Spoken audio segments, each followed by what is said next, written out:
jungle.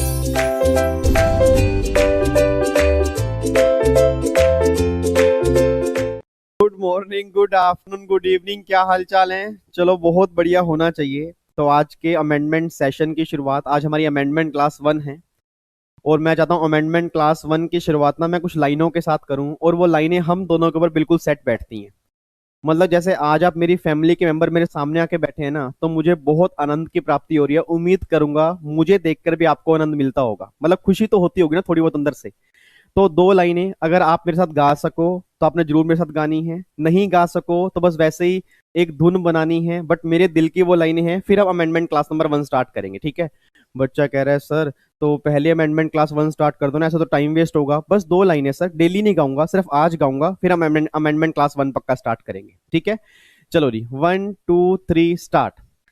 जैसे सूरज की गर्मी से जलते हुए तन को मिल जाए तरवर की छाया, ऐसा ही सुख मेरे मन को मिला है। मैं जब से शरण तेरी आया मेरे राम। Oh my God! ऐसा मैंने पता है क्यों गाया है? क्योंकि मुझे बहुत आनंद मिलता है जब मेरी पूरी फैमिली मेरे सामने होती है।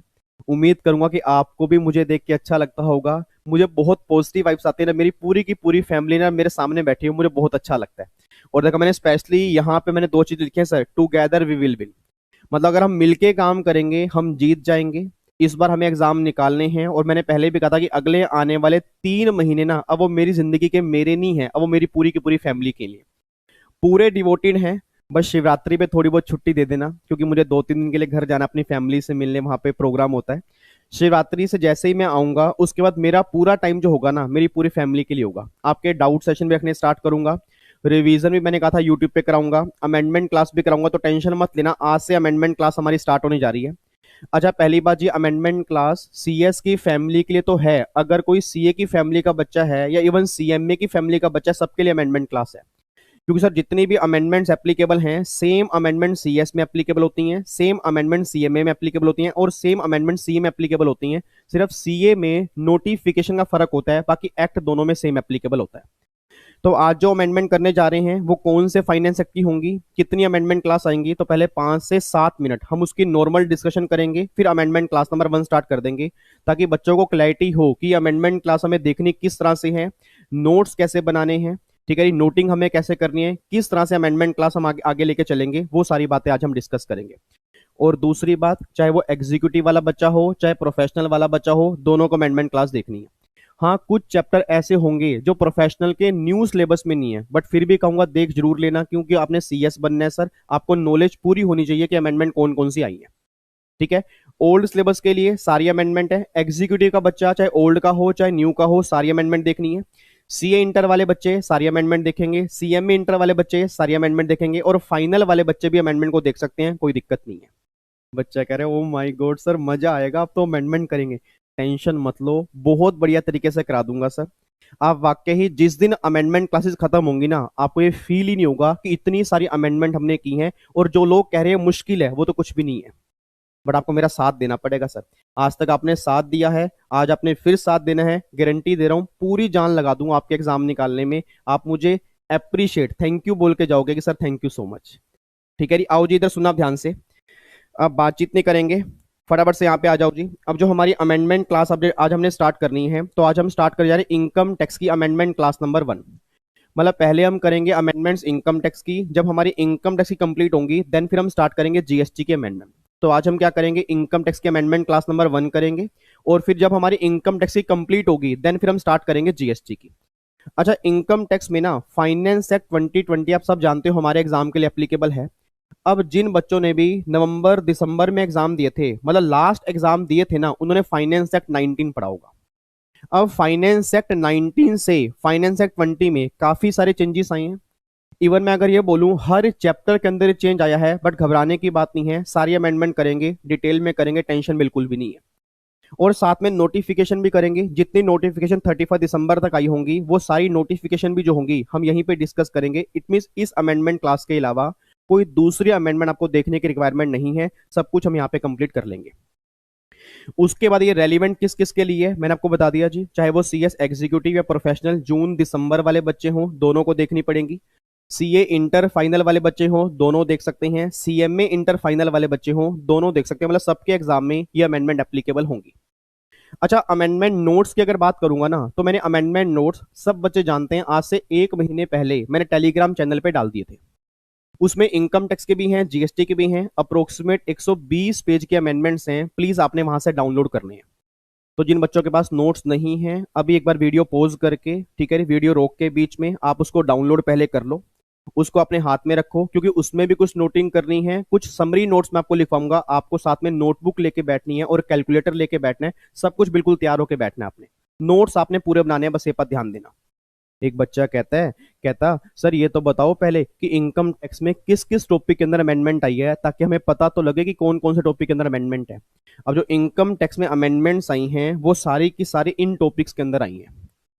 बच्चा कह रहा है भाई साहब कहीं पूरा का पूरा एक्ट तो नहीं चेंज हो गया? पूरा एक्ट नहीं चेंज हुआ, बट हर चैप्टर में कुछ ना कुछ अमेंडमेंट्स आई हैं, और इस बार जो अमेंडमेंट्स आई है ना, वो सारी की सारी मोस्ट इंपोर्टेंट है।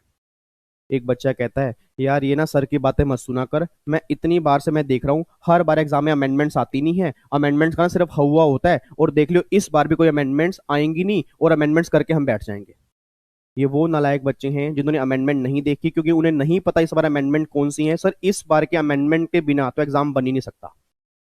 एक बात में सोच के बताओ नालायक, कि जब इनकम टैक्स के रेट ही चेंज हो गए, तो क्या उसके बिना एग्जाम बन पाएगा? Answer is no. Residential status के चैप्टर में इतनी मेजर अमेंडमेंट है, उसके बिना एग्जाम बन पाएगा? Answer is no. पीजीपी के चैप्टर में काफी सारी लिमिट्स चेंज हो गई, क्या एग्जाम बन पाएगा? Answer is no. सर पहले जो अमेंडमेंट्स आती थी, इस बार की जो अमेंडमेंट्स है, जमीन आसमान का फर्क है। मतलब पहले अमेंडमेंट्स क्या थी, किसी पर्टिकुलर सेक्शन में थी, अगर वो सेक्शन नहीं बना तो काम चल गया। बट इस बार अमेंडमेंट ऐसी हैं जो हर बार क्वेश्चन बनते हैं ना, वो इस बेस पे ही बनते हैं, तो ऐसा हो ही नहीं सकता कि बिना अमेंडमेंट के पेपर बन जाए। तो पहली बात तो ये समझ लो, जो नालायक बच्चे इस गलत फहमी के अंदर बैठे हैं कि अमेंडमेंट में से पेपर नहीं बनता, इतनी रेलिवेंट नहीं होती, इस बार आपको दिखा दूंगा आपका पेपर, आपका ऑलमोस्ट पेपर अमेंडमेंट्स के ऊपर टिका होगा। क्योंकि सर अमेंडमेंट है ही ऐसी, अमेंडमेंट्स को इग्नोर कर ही नहीं सकते। एक बार आप चेक करना किस किस टॉपिक के अंदर अमेंडमेंट्स है जी। पहला तो बेसिक कॉन्सेप्ट, आपके टैक्स रेट नए इंसर्ट हुए, बट मैं ये नहीं कह रहा पुराने खत्म हो गए, बट नए भी साथ में आ गए हैं। अब उस नए और पुराने का कॉम्बिनेशन क्या होगा, आज हम स्टार्ट कर देंगे। तो चैप्टर नंबर 1 के अंदर अमेंडमेंट है। चैप्टर नंबर 2 रेजिडेंशियल स्टेटस, इसमें भी काफी मेजर अमेंडमेंट आई है। चैप्टर नंबर 3 सैलरी के अंदर भी अमेंडमेंट आई है। चैप्टर नंबर 4 पीजीपी के अंदर भी काफी अमेंडमेंट है। कैपिटल गेन के अंदर भी है, अदर सोर्स में है, हाउस प्रॉपर्टी में है, रिटर्न ऑफ इनकम में है, टीडीएस और टीसीएस में है, एएमटी और मैट के चैप्टर में है, डीटीडबलए, transfer pricing, assessment, advance ruling और अपील। मतलब ऑलमोस्ट हर चैप्टर के अंदर अमेंडमेंट है। बट अब सीएस एग्जीक्यूटिव वाले बच्चों, जो न्यू सिलेबस वाले हैं, उनके लिए सारी रेलिवेंट नहीं है। मैं आपको बता दूंगा, अभी जो ये लगा लो स्टार्टिंग की जो 7 अमेंडमेंट क्लास होंगी, वो तो सबको करनी है, चाहे वो न्यू सिलेबस वाला हो, चाहे वो ओल्ड वाला हो, चाहे वो सीए वाला हो, चाहे वो सीएमए वाला हो। स्टार्टिंग की 7 अमेंडमेंट क्लास जो मैं कराऊंगा ना, वो कराऊंगा ही इस तरह से कि वो सबके एग्जाम के लिए एप्लीकेबल है। अब 7 अमेंडमेंट क्लास के बाद फिर मैं आपको बताऊंगा कि कौन सी अमेंडमेंट किसके लिए एप्लीकेबल है और कौन सी किसके लिए नहीं है। तो पहली बात, अब ये डिस्कशन बिल्कुल भी यहाँ चैट बॉक्स में नहीं चलेगी। ये किसको देखनी है? पहली 7 अमेंडमेंट क्लास सबको देखनी है, बस ये पर ध्यान देना। सर इनकम टैक्स में कितनी अमेंडमेंट क्लास लगेंगी? टोटल मिला के 10 लगेंगी। अप्रोक्सीमेट 10 अमेंडमेंट क्लास होंगी जी, 7 सबके लिए हैं। अब वो 3 अमेंडमेंट क्लास किसके लिए होंगी वो मैं बता दूंगा, तो आप निश्चिंत होकर बैठ जाओ, 7 क्लासों सबको देखनी है। ठीक है जी, अब मैं क्लास स्टार्ट कर सकता हूँ नहीं? फटाफट से चैट बॉक्स के अंदर बताओ, जल्दी बताओ जी, फटाफट से। बच्चा कह रहा है सर क्लास स्टार्ट कर सकते हो, कोई दिक्कत नहीं है, बहुत टाइम हो गया, ज्यादा टाइम वेस्ट मत करो। ओके जी, तो एक बार फटाफट से बोल दो, हाउ द जोश, हाई सर, हाउ द जोश, हाई सर, हाउ द जोश, हाई सर। चलो जी, इधर देखो ध्यान से। तो इसी के साथ अमेंडमेंट हम स्टार्ट करने जा रहे हैं। आपको मैं नोट्स एक बार दिखा रहा हूं जी। ये नोट्स आपके टेलीग्राम चैनल पे आ चुके होंगे, वहां से आप डाउनलोड कर लेना। ठीक है, ये बिल्कुल लेटेस्ट नोट्स हैं, सारी अमेंडमेंट्स इसके अंदर हैं। इसके अलावा कोई सिंगल अमेंडमेंट आपको नहीं करनी, हम क्लास में यहाँ पे सब कुछ डिस्कस करेंगे। इधर देखो ध्यान से जी, अब इधर देखना ध्यान से। अब अगर मैं अमेंडमेंट 1 की बात करता हूं ना, अब यहां से अमेंडमेंट स्टार्ट करने जा रहे हैं। एक बात मैंने सोच के बताना जी, मैं इतना तो इमेजिन कर सकता हूं, इतना मैं सोच सकता हूं कि सब बच्चों ने दिसंबर तक की अमेंडमेंट तो सारी की हुई है। अब ये मत कहना कि सर हमें तो सारी अमेंडमेंट स्टार्टिंग से करा दो। दिसंबर तक की अमेंडमेंट उम्मीद कर रहा हूं आप सबने की है, मुझे जो करानी है, अब जिनके भी एग्जाम मई या जून में है उनके लिए मुझे अमेंडमेंट करवानी है।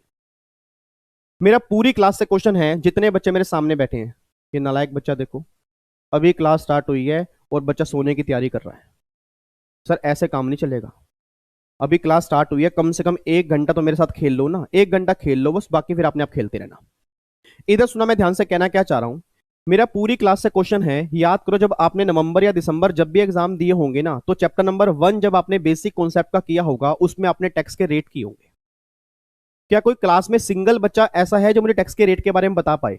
बच्चा कह रहा है सर सिंगल बच्चा क्यों, पूरी की पूरी क्लास आपको बता देगी। बताओ जी क्या किया था आपने?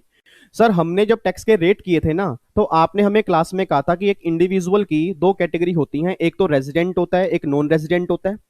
फिर रेजिडेंट की 3 कैटेगरी होती हैं, या तो एज होगी 60 साल से कम, या 60 और मोर लेस देन 80 होगी, या 80 और मोर होगी और प्रभु इच्छा तक होगी। ये 3 कैटेगरी आपने बताई थी। फिर आपने कहा था नॉन रेजिडेंट में तो कोई भी कैटेगरी हो, एनआर में तो सेम ही केस होंगे, एनआर वाले केस में हम एज बाइफर्केशन नहीं करते। ये सारी बातें आपने बताई थी। फिर आपने कहा था रेजिडेंट वाले केस में 3 लिमिट होती हैं, 2.5 लाख होती है, 3 लाख होती है, 5 लाख होती है। और नॉन रेजिडेंट के हर केस में आपने हमें कहा था कि लिमिट 2.5 लाख होती है, उसमें 3 लाख और 5 लाख की कोई भी लिमिट नहीं होती। एक बच्चा कहता है सर तो क्या वो सारे रेट चेंज हो चुके हैं? Answer is no. Answer is no, मतलब जो अभी तक आपने दिसंबर तक किया था वो सेम केस भी एप्लीकेबल है, बट अब एक नई स्कीम भी साथ में आ चुकी है, जो एक नए सेक्शन इंसर्ट की है, that is section number 115 BAC। मैंने क्या बोला? Section number 115 BAC। अब वो क्या है उसको समझने से पहले ये समझो कि जो आपने अभी तक टैक्स रेट किए वो खत्म नहीं हुए। क्योंकि कई नालायक बच्चे सर क्लास में ऐसे हैं, वो ये बात कह रहे हैं भाई भूल के भी पुराने रेट मत कर लियो, वो खत्म हो चुके हैं। Answer is no. But sir government ने तो नए रेट इंसर्ट कर दिए, यस इंसर्ट किए हैं, बट गवर्नमेंट ने हम सबको ऑप्शन दिए। इट मीन गवर्नमेंट ये बात कहना चाह रही है, हेलो इंडिविजुअल, कि हम तुम्हें ऑप्शन दे रहे हैं कि तुम्हारे पास ये वाले रेट भी हैं, ये वाले रेट भी हैं, इन दोनों में से जहां तुम्हारा टैक्स कम आएगा ना वो ऑप्शन तुम ले लो, उसके बेस पे हमें टैक्स पे कर दो। एक बच्चा कहता है सर फिर तो हर केस में जो लोग हैं फिर वही यूज करेंगे ना जहां टैक्स कम आएगा। आपको मैं अभी थोड़ी देर के बाद बताऊंगा कि जो इन्होंने नया ऑप्शन दिया है, सर आप क्या समझ रहे हो, इंडिया की गवर्नमेंट है, और सर इंडियन गवर्नमेंट अगर कोई बेनिफिट दे और साथ में कुछ ना छीने, ऐसा हो ही नहीं सकता। अभी कुछ मिनटों के बाद हम डिस्कस करेंगे जो नई स्कीम है उसमें बहुत सारे बेनिफिट गवर्नमेंट ने छीन लिए हैं, और वो सारे बेनिफिट छीनने के बाद ना तब जाके गवर्नमेंट ने कहा जी आपके रेट ऑफ टैक्स कम है। अब सोच के बोलना, जिन लोगों को पता ही नहीं है वो ये कह रहे हैं वाह भाई वाह गवर्नमेंट ने रेट कम कर दिया, उनको यही नहीं पता कि कौन से बेनिफिट छीने, तो वो क्या कंसल्ट कर पाएंगे। और मैं सिंपल सी बात कह रहा हूँ, आज की पूरी क्लास जो होगी ना, मतलब 1 घंटे की या 1.5 घंटे की पूरी क्लास जो होगी इसी के ऊपर डिवोटेड होगी। बहुत ध्यान समझना, आपके एग्जाम में भर भर के क्वेश्चन बनेंगे। तो हम प्रैक्टिकल क्वेश्चन भी क्लास में करेंगे, और मैं आपको 2 क्वेश्चन होमवर्क भी दूंगा जो आपने कल करके आने हैं, कल की अमेंडमेंट क्लास से पहले। तो पहले तो एक बार यहाँ पे देख लो जी, इधर देखो ध्यान से। अब अभी तक जो आपने रेट पढ़े एक बार फटाफट से मैं गो थ्रू करा रहा हूँ। अगर कोई इंडिविजुअल है, चाहे वो रेजिडेंट है चाहे वो नॉन रेजिडेंट है, एचयूएफ है, एओपी है, बीओआई है, आर्टिफिशियल जुडिशियल पर्सन है, याद करो मैंने कहा था अगर वो लेस देन 60 में कवर होगा, अगर उसकी एज लेस देन 60 में होगी ना, चाहे वो इंडिविजुअल मेल हो या फीमेल हो, हर केस में रेट सेम थे, 2.5 लाख तक टैक्स नील। फटाफट से बोलते रहो जी। अगर इनकम 2.5 लाख से ज्यादा है, 5 लाख तक है तो 5%, 5 लाख से ऊपर है, 10 लाख तक है 20%, अगर इनकम 10 लाख से ऊपर है तो रेट क्या लगेगा? 30%। आज भी वैसे हैं, कल भी वैसे थे, इसमें कोई चेंज नहीं है। फिर गवर्नमेंट ने कहा था जिसकी एज 60 साल या उससे ऊपर होगी, लेस देन 80 होगी, उस केस में एग्जम्पशन लिमिट कितनी होगी जी? 3 लाख वाली। 3 लाख तक होंगे नील, 3 लाख से लेके 5 लाख तक 5%, 5 लाख से ऊपर 10 लाख तक 20%, और मोर देन 10 लाख होंगे तो 30%। इसमें भी कोई चेंज नहीं है, आज भी सेम है। अगर एज आपकी 80 साल या उससे ऊपर होगी, that is super senior citizen, उस केस में 5 लाख तक नील है, 5 लाख से ज्यादा 10 लाख तक डायरेक्टली 20%, और अगर इनकम 10 लाख से ऊपर होगी तो क्या होगा? 30%। ये आपकी अमेंडमेंट अभी तक नहीं की, ये वही पुराने रेट है जो आपने किए थे। एक बच्चा कहता है सर सर, मैं कहा हाँ हाँ, कहता सर तो फिर पुराने रेट खत्म नहीं हुए? Answer is no. Answer is no sir, पुराने रेट आज भी हैं, पहले भी थे, आगे भी चलेंगे, पुराने रेट में कोई चेंज नहीं है। जो अमेंडमेंट आई है ना, वो गवर्नमेंट ने एक नया सेक्शन इंसर्ट किया है, एक नई स्कीम निकाली है। वो स्कीम कौन सी है अभी हम डिस्कस करेंगे, बट पहले एक बार पुरानी रिवीजन कर लें कि आपने क्लास में क्या किया था। उसके बाद याद करो जी, फिर आपने एचईएफ के रेट किए थे। एचईएफ वाले केस में भी सेम है 2.5 लाख, फिर 2.5 लाख से 5 लाख 5%, 5 से लेकर 10 20%, 10 लाख से ऊपर 30%, इसमें भी कोई चेंज नहीं है। ठीक है। उसके बाद फिर सरचार्ज आपने किया, याद करो सरचार्ज के आपने इंडिविजुअल एचयूएफ वाले केस में ना 4 रेट किए थे, याद आने कुछ आपको? पूरी क्लास मुझे बोलते अगर इनकम 50 लाख तक है सरचार्ज कितना था, नील। अगर 50 लाख से ऊपर है 1 करोड़ तक है तो उसमें 10% था, 1 करोड़ से लेके 2 करोड़ तक 15%, 2 करोड़ से लेके 5 करोड़ तक 25%, और अगर इनकम 5 करोड़ से ऊपर होगी तो 37%। ये हमने 4 टायर सरचार्ज किए थे। और मेरी पूरी क्लास जानती होगी, जब क्लास में हमने बातें डिस्कस की थी तो मैंने कहा था कि ये हायर सरचार्ज, मतलब ये 25 और 37% वाला सरचार्ज आपको हर इनकम पे लगाना है, कुछ इनकम को छोड़ के। याद आ रही है कुछ बातें आपको दिसंबर वाले बच्चों को? क्योंकि अभी मैं अमेंडमेंट नहीं करा रहा, अभी हम पुरानी रिवीजन कर रहे हैं। याद करो मैंने कहा था कि ये जो हायर सरचार्ज रेट हैं ये हर इनकम पे एप्लीकेबल होंगे, बट कुछ इनकम को छोड़ के। कौन कौन सी इनकम बाहर निकाली थी? याद करो, एक तो short term capital gain 111A, long term capital gain under section 112, ठीक है। उसके बाद डिविडेंड की इनकम, और एक सेक्शन 115AD है, ये कौन सा है? फॉरेन इंस्टीट्यूशनल इन्वेस्टर पे जो टैक्स रेट लगते हैं उसका सेक्शन है। बस इतनी सी बात ध्यान देना जी, अगर मेरी इनकम इनमें से किसी एक सेक्शन में होगी तो 25 और 37% वाले रेट मेरे ऊपर एप्लीकेबल नहीं होंगे। बच्चा कहता है सर अगर मान लो एग्जाम में क्वेश्चन आ गया कि लॉन्ग टर्म कैपिटल गेन 112 के 5 करोड़ हैं या 6 करोड़ हैं, तो क्या सरचार्ज का रेट 25 और 37% नहीं लगेगा? Answer is no. Sir exam में अगर क्वेश्चन आ गया कि short term capital gain 111A के 6 करोड़ हैं, तो फिर सरचार्ज लगेगा कितना? मैक्सिमम 15%। मतलब ये 4 इनकम ऐसी हैं, हेलो पूरी क्लास यहां पर देखे जी, ये 4 इनकम ऐसी हैं कि इनकम आपकी चाहे 2 करोड़ या 5 करोड़ से ऊपर ही क्यों ना हो, maximum to maximum 15% surcharge applicable होगा। बस एक बात ध्यान देना। हाँ, इनको छोड़ के तुम्हारी कोई भी इनकम है, बिजनेस की इनकम है, सैलरी की इनकम है, हाउस प्रॉपर्टी की इनकम है, तुम्हारी कोई भी इनकम है, बस ये 4 इनकम नहीं होनी चाहिए। अगर बाकी कोई भी इनकम है उस पर 25-37 लगेगा, बट अगर ये चारों इनकम होंगी उसमें मैक्सिमम टू मैक्सिमम 15% लगेगा, चाहे इनकम 5 करोड़ से ऊपर ही क्यों ना हो, चाहे इनकम 2 करोड़ से ऊपर ही क्यों ना हो। तो सर ये सारी बातें पुरानी हैं, अभी तक हमने कोई चेंज नहीं किया। आपने पहले भी क्लास में पढ़ी होंगी, आज भी आपने पढ़ी हैं, अभी तक कोई अमेंडमेंट नहीं आई। ठीक है जी। अभी तक मुझे फटाफट से बोल दो अभी तक हमने क्या किया सर। अभी तक हमने पुराना जो हमने किया उसकी रिवीजन की है कि जो हमने पहले टैक्स रेट पढ़े आज भी सेम है, उसमें निश्चिंत हो जाओ। जो हमने पहले सरचार्ज रेट पढ़े आज भी सेम है, उसमें निश्चिंत हो जाओ। जो पहले मैंने क्लास में सिखाया था कि जो हायर सरचार्ज रेट है 25 और 30%, वो हर इनकम पे एप्लीकेबल होंगे, इन 4 इनकम को छोड़ के। पहले भी सेम था आज भी सेम है। कौन कौन सी इनकम फटाफट से बोल दो? डिविडेंड की income, short term capital gain 111A, long term capital gain 112, और एक सेक्शन 115AD। अगर एग्जाम में क्वेश्चन इन चारों में से किसी भी इनकम का बन गया ना, मेरी फैमिली का बच्चा बस ये बात ध्यान देगा, मैक्सिमम टू मैक्सिमम 15% सरचार्ज लगेगा इन चारों इनकम पे। 25 और 37% वाले रेट इनके ऊपर एप्लीकेबल नहीं होंगे। ठीक है। बच्चा कहता है सर तो आपने ये भी तो कहा था कि जहां सरचार्ज होता है वहां पे एमआर भी होता है। यस, कॉन्सेप्ट पहले भी सेम था आज भी सेम है। देखो इसके बाद ये एमआर वाला कॉन्सेप्ट और ये एमआर निकालना सर मैंने आप सबको सिखाया हुआ है।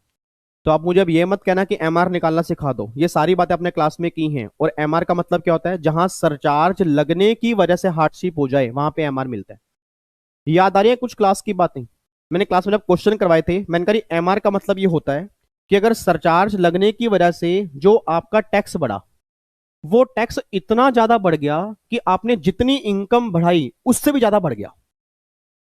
याद करो मैंने कहा था एक पर्सन की इनकम 1 करोड़ है, अगर उसकी इनकम 1 करोड़ 1 लाख है, अब 1 करोड़ 1 लाख पर कितना टैक्स आया वो निकाल लिया, 1 करोड़ पर कितना आया वो निकाल लिया।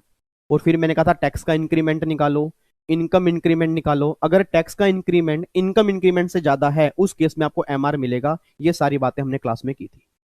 सर क्या इसमें कोई चेंज आया? आंसर इज नो, क्योंकि जब सरचार्ज में कोई चेंज नहीं है तो एमआर में भी कोई चेंज नहीं है। ठीक है। उसके बाद फिर सेस, ये एमआर निकालने के बाद सेस आपका 4% लगेगा, वो आज भी है, पहले भी सेस था, उसमें कोई दिक्कत नहीं। सर वो रिबेट जो हमें मिलती थी सेक्शन 87A में, वो तो खत्म हो चुकी होगी ना? Answer is no. आज भी रिबेट एप्लीकेबल है अगर वो कंडीशन सेटिस्फाइड होती हैं। कंडीशन कौन सी? इंडिविजुअल हो, इंडिया का रेजिडेंट हो, उसकी टोटल इनकम 5 लाख तक हो, तो आपकी 12,500 रुपए तक की आपको रिबेट मिलेगी टैक्स में से। एक बच्चा कहता भाई तुझे पता है ये रिबेट ना हर इनकम में से नहीं मिलती। मुझे याद है सर ने क्लास में कहा था एक सेक्शन 112 कैपिटल ए होता है लॉन्ग टर्म कैपिटल गेन का, उसमें से रिबेट नहीं मिलती। Answer is yes. तो जो पहले आपने पढ़ा वही सेम आज भी है कि रिबेट आपको हर इनकम में से मिलती है, बट जो सेक्शन 112 के कैपिटल गेन होते हैं उसमें से आपको रिबेट नहीं मिलती। ठीक है, तो वो सारी बातें आज भी हैं, वो सारी बातें पहले भी थी। ठीक है, अब ऐसा करो, जितने बच्चे क्लास छोड़ के भाग चुके हैं और जितने बच्चे क्लास देखने नहीं आए, अब मेरी आपसे हाथ जोड़ के रिक्वेस्ट है, अब सब बच्चों को बुला लो फटाफट से, क्योंकि अब अमेंडमेंट स्टार्ट होने जा रही है जी। सर मैं डायरेक्टली चाहता तो अमेंडमेंट पे आ जाता, बट प्रॉब्लम क्या थी, बहुत सारे बच्चों को ये लगता कि पुराने रेट खत्म हो चुके हैं। तो मैं दोबारा बोल रहा हूं, जो अभी तक आपने दिसंबर तक रेट ऑफ टैक्स पढ़े हैं वो आज भी एप्लीकेबल हैं, गवर्नमेंट ने रिमूव नहीं किए, गवर्नमेंट ने उसके साथ में ही नया एडिशन किया है, बस ये पर ध्यान देना। ठीक है, और मैं चाहता हूं जी, एक बच्चा सामने बैठा है क्यूट सा, ये बैंगनी कलर का बच्चा, हाँ जी आप बताओ मुझे फटाफट से, जल्दी खड़े हो जाओ, ये आपकी बात कर रहा हूँ। बच्चा हंस रहा है देख के, कह रहा मुझे क्यों बुला रहे हैं आप, जल्दी खड़े हो जाओ फटाफट से। हाँ जी, ये बताओ अभी तक हमने अमेंडमेंट कितनी की है? सर हमने ऑलमोस्ट सारी अमेंडमेंट कर ली है, सारी अमेंडमेंट कर ली, मेरे ख्याल से अमेंडमेंट हमने बहुत सारी कर ली है, मेरे ख्याल से पूरा एक्ट ही हमने चेंज कर दिया। नालायक, अभी तक हमने सिंगल अमेंडमेंट भी नहीं की है। जो अभी तक आपने पढ़ा उसको मैंने रिकॉल करवाया कि याद करो आपने क्लास में पढ़ा होगा, वही सेम बात आज भी एप्लीकेबल है। सर इंडिविजुअल के टैक्स रेट सेम है अभी तक, सरचार्ज सेम है, रिबेट सेम है, सेस सेम है, ये सारी बातें अभी तक सेम है। अब सुनना ध्यान से, जो मुझे अमेंडमेंट नंबर 1 करवानी है ना, that is section number 115 BSc. पूरी क्लास से अब मैं रिक्वेस्ट कर रहा हूं, हर बच्चा यहां पे बिल्कुल ध्यान देगा जी। अगर आपको पूरी क्लास नहीं देख पाते या तो अभी बंद कर दो, बाद में आराम से देख लेना। अगर देखनी है तो लास्ट तक, अब बिल्कुल लास्ट तक देखना जी, क्योंकि अगर बीच में स्किप कर दी सारी अमेंडमेंट बेकार हो जाएगी। और मैं गारंटी दे रहा हूं सर, जो अब हम करेंगे ना, जो अब हम करेंगे, आप हैरान हो जाओगे कि जो गवर्नमेंट नई स्कीम लेके आई उसके अंदर गवर्नमेंट ने किया क्या। और एग्जाम में, इस बार के एग्जाम में आप देख लेना, भर भर के कितने क्वेश्चन बन सकते हैं इस प्रोविजन के अंदर से। इधर सुना, आप ध्यान से, कहना क्या चाह रहा हूं जी, एक बार मुझे इतना बता दो, हेडिंग क्या लिखी है जी? हेडिंग लिखी है जनरल टैक्स रेट। हाँ, क्या लिखी है? General tax rate. बोलो ने क्या लिखा है, जनरल टैक्स रेट या special tax rate? Special tax rate. मतलब पहली बात तो ये समझ लो, जो अभी तक हमने पढ़े हैं वो जनरल टैक्स रेट है, ये स्पेशल टैक्स रेट है। Special tax rate for individual and HUF. अब मेरी पूरी क्लास से रिक्वेस्ट है, सर अगर कोई बच्चा मेरी क्लास में इंटेलिजेंट बैठा होगा ना, वो एक बात समझ गया होगा कि जब आपने दिसंबर के अंदर क्लासेस ली होंगी या दिसंबर के अंदर लॉ पढ़ा होगा, तो वहां पे आपको यह बात बताई गई होगी, इंडिविजुअल एचयूएफ, एओपी, बीओआई और आर्टिफिशियल जुडिशियल पर्सन। मैं दोबारा बोल रहा हूं, individual HUF, AOP, BOI, artificial judicial person, इन चारों केस में नॉर्मली आपके टैक्स के रेट थे 2.5 लाख। ठीक है, फिर इंडिविजुअल वाले केस में एज मैटर करती थी, और रेजिडेंट है नॉन रेजिडेंट है वो भी मैटर करता था। अब पहली बात तो ये समझ लो कि जो ये नई स्कीम गवर्नमेंट लेके आ रही है, ये सिर्फ इंडिविजुअल एचयूएफ के लिए है और किसी के लिए नहीं है। एक बच्चा कहता है सर एओपी के लिए वही ओल्ड रेट है, बीओआई के लिए वही ओल्ड रेट है, आर्टिफिशियल जुडिशियल पर्सन के लिए वही ओल्ड रेट है। मतलब जो आपने इन तीनों के लिए पहले रेट पड़े थे, आज भी वही रेट एप्लीकेबल होंगे, नई स्कीम उनके लिए नहीं है। मैं इसलिए कह रहा हूं सर, क्योंकि मार्केट में मैंने कहा ना, एक ऐसा बच्चा घूम रहा है, जिस दिन मुझे मिल गया उसको बैठ के पूछूंगा कि पूरी क्लास को आप कंफ्यूज क्यों करते हो। क्योंकि सर बहुत सारे बच्चों के मुंह से ना मैं सुन चुका हूं कि जो ये नई स्कीम है individual HUF, AOP, BOI, AJP, इन पे लगती है, क्योंकि उन्होंने रट रखा है। क्योंकि क्लास में रटवाया क्या गया, individual HF, AOP, BOI, AJP, उन सब केस में 2.5 लाख की लिमिट है, तो बच्चा सोचता है नई स्कीम भी सबके लिए। गवर्नमेंट कहती है हेलो, गवर्नमेंट कहती नई स्कीम जो है ना, पहली बात तो इंडिविजुअल और एचयूएफ के लिए है। इट मींस अगर आप एओपी हो, बीवाई हो, एजेपी हो, तो वही सेम केस एप्लीकेबल करो जो अब तक करते थे, नई स्कीम की तरफ देखना भी मत। अब एक बच्चा कहता है सर, मैंने कहा हाँ, कहता अच्छा भाई, इंडिविजुअल और एचएफ के लिए जो अब नई स्कीम है, तो मतलब इनके लिए पुरानी स्कीम खत्म हो चुकी है, अब नई स्कीम फॉलो करनी है, और एओपी बीवाई को पुरानी स्कीम फॉलो करनी है, उनको नई फॉलो नहीं करनी। साहब मैंने ऐसा नहीं कहा, मैंने ऐसा नहीं कहा, मैंने ये कहा है कि नई स्कीम जो है वो इंडिविजुअल एचएफ के लिए है, बट मैंने ये बिल्कुल भी नहीं कहा कि पुरानी स्कीम खत्म हो चुकी है। इट मींस अगर आपके फादर इंडिविजुअल हैं, अगर आपके मतलब आपकी एचयूएफ है, तो आपके सामने अब दो गेट हैं, gate number 1, gate number 2। Sir मेरे पापा जो है ना सर, मेरे पापा इंडिविजुअल हैं, तो अगर आपके फादर साहब इंडिविजुअल हैं, अब पापा के सामने दो गेट हैं, gate number 1, gate number 2। Gate number 1 है normal tax rate, gate number 2 है स्पेशल टैक्स रेट।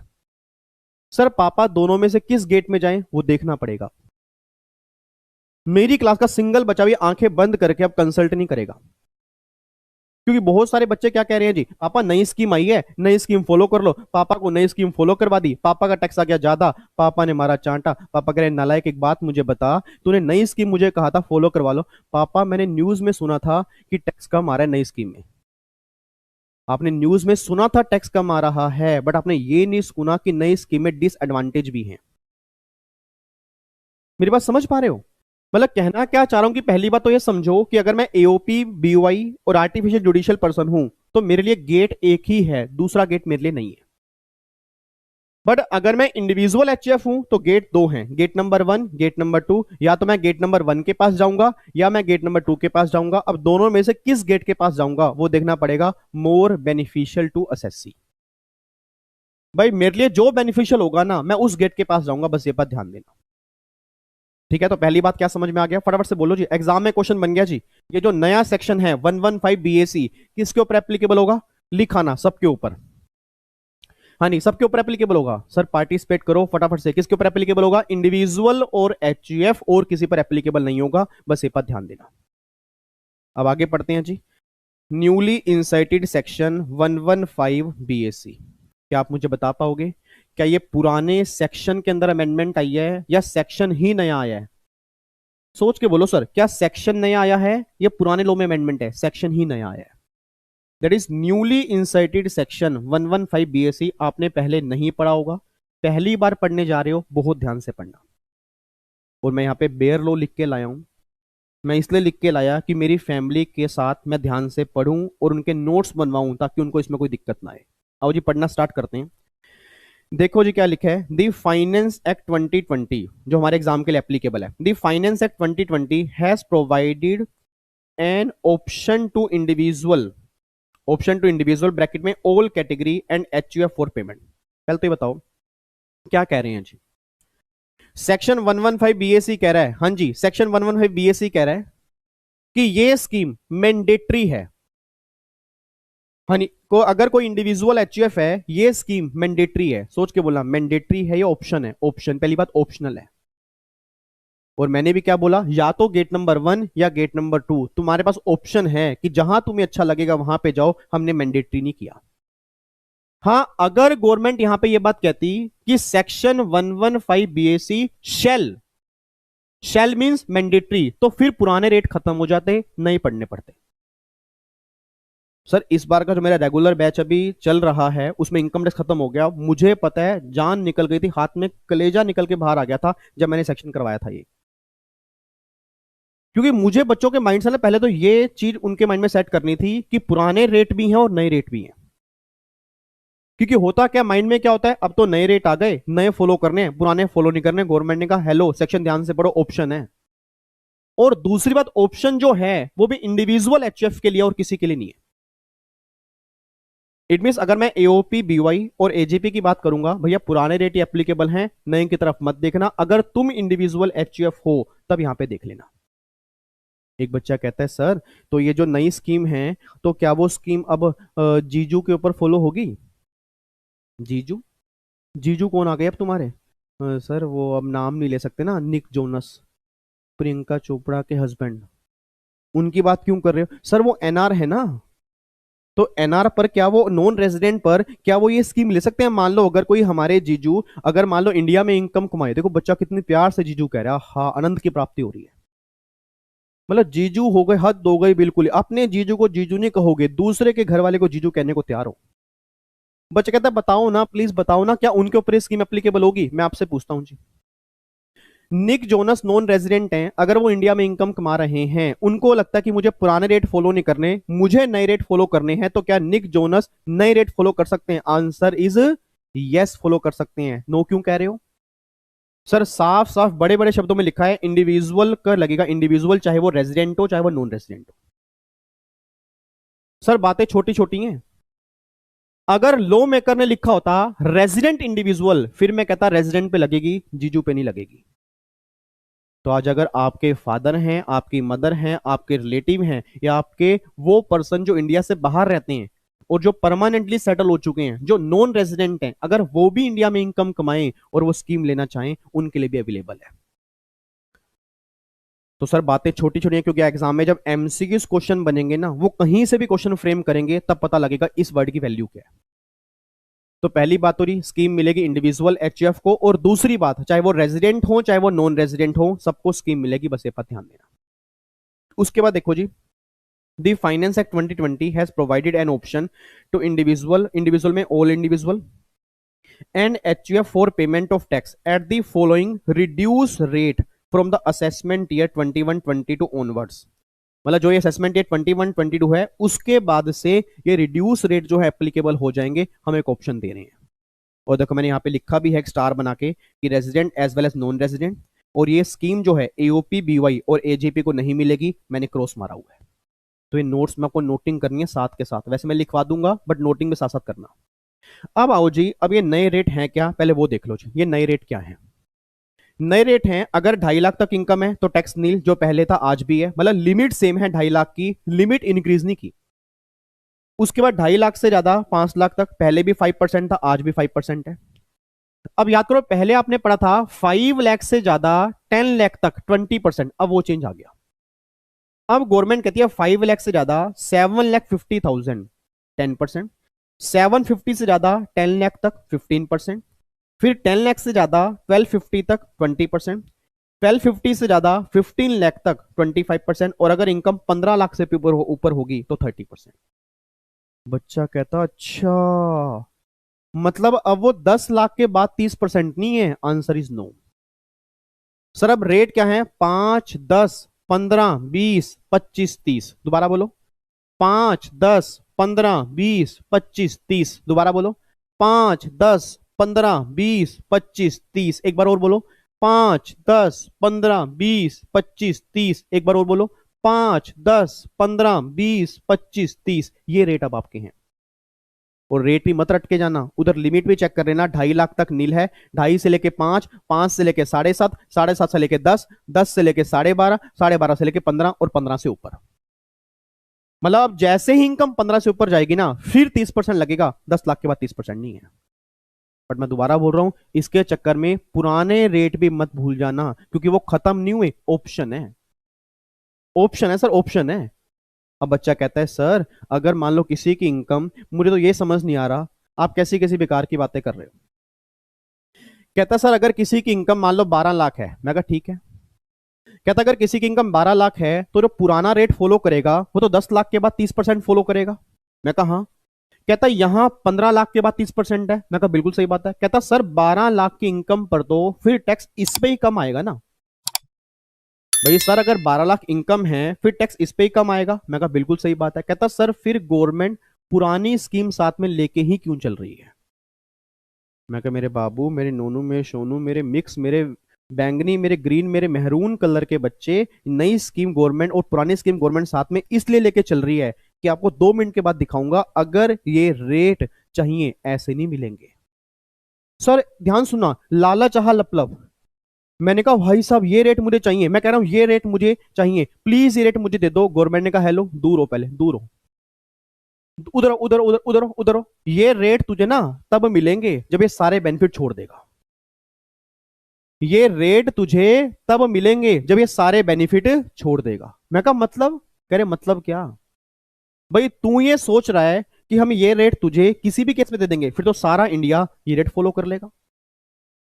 भैया ये जो लालच है, ये लालच है, लालच मतलब लालच आहा लप लप, मतलब ये रेट तुझे एप्लीकेबल ही तब करने देंगे जब तू सारे बेनिफिट छोड़ देगा, तब ये रेट मिलेंगे। अब बच्चा कह रहा है सर वो बेनिफिट मुझे कौन कौन से छोड़ने पड़ेंगे, आपको दिखाऊंगा। इतने सारे बेनिफिट हैं, आपकी आंखें खुल के हाथ में आ जाएंगी। ये देखो, ये सारे बेनिफिट देखो, विदाउट एनी एग्जाम्पशन। सर देख रहे हो, ये सारे बेनिफिट छोड़ोगे तब जाके नए रेट मिलेंगे साहब, नहीं तो नए रेट नहीं मिलेंगे। अब ये कौन कौन से बेनिफिट छोड़ने हैं मैं आपको भी बताऊंगा जी, एक बार रिकॉल करवा दूंगा, याद भी करवा दूंगा। होता क्या है, मैं अपने रेगुलर बैच में साथ साथ नहीं करवाता, क्योंकि सारे के सारे ऑलमोस्ट पीजीबीपी से लिंक करते हैं, डिडक्शन से लिंक करते हैं, सैलरी से लिंक करते हैं, हाउस प्रॉपर्टी से लिंक करते हैं। तो मैं आपको इसलिए अभी करवा दूंगा क्योंकि आप सब बैच कंप्लीट करके बैठ चुके हो, आपने पहले का लो पढ़ा हुआ है, मैं इतना मान के चल रहा हूँ। और अगर कोई नया बच्चा बैठा है, बिना बात के डिसलाइक मत मार के भाग जाना, दिल दुखता है मेरा।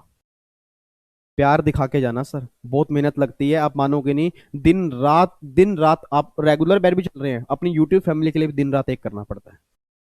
और कई नालायक बच्चे होते हैं ना, जब इसको अप्रिशिएट नहीं करते, डेप्रिशिएट मतलब बिना बात के डिसलाइक, पूरी भी नहीं देखेंगे, डिसलाइक करके भाग जाएंगे। सर मुझे डिसलाइक की परवाह नहीं है, मुझे उनके फ्यूचर की चिंता है कि अगर वो ये काम कर रहे हैं तो लाइफ में आगे जाके क्या करेंगे।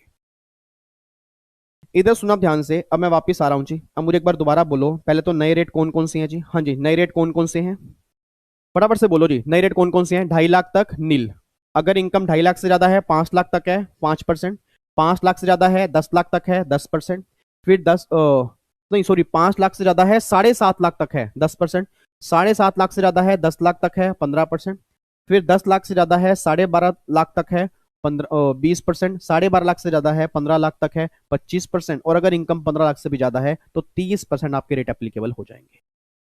मतलब 30% आपके रेट एप्लीकेबल होंगे, बस ये बात ध्यान देना, ये पूरे के पूरे नए टैक्स रेट हैं जो आपको यहाँ पे करने पड़ेंगे।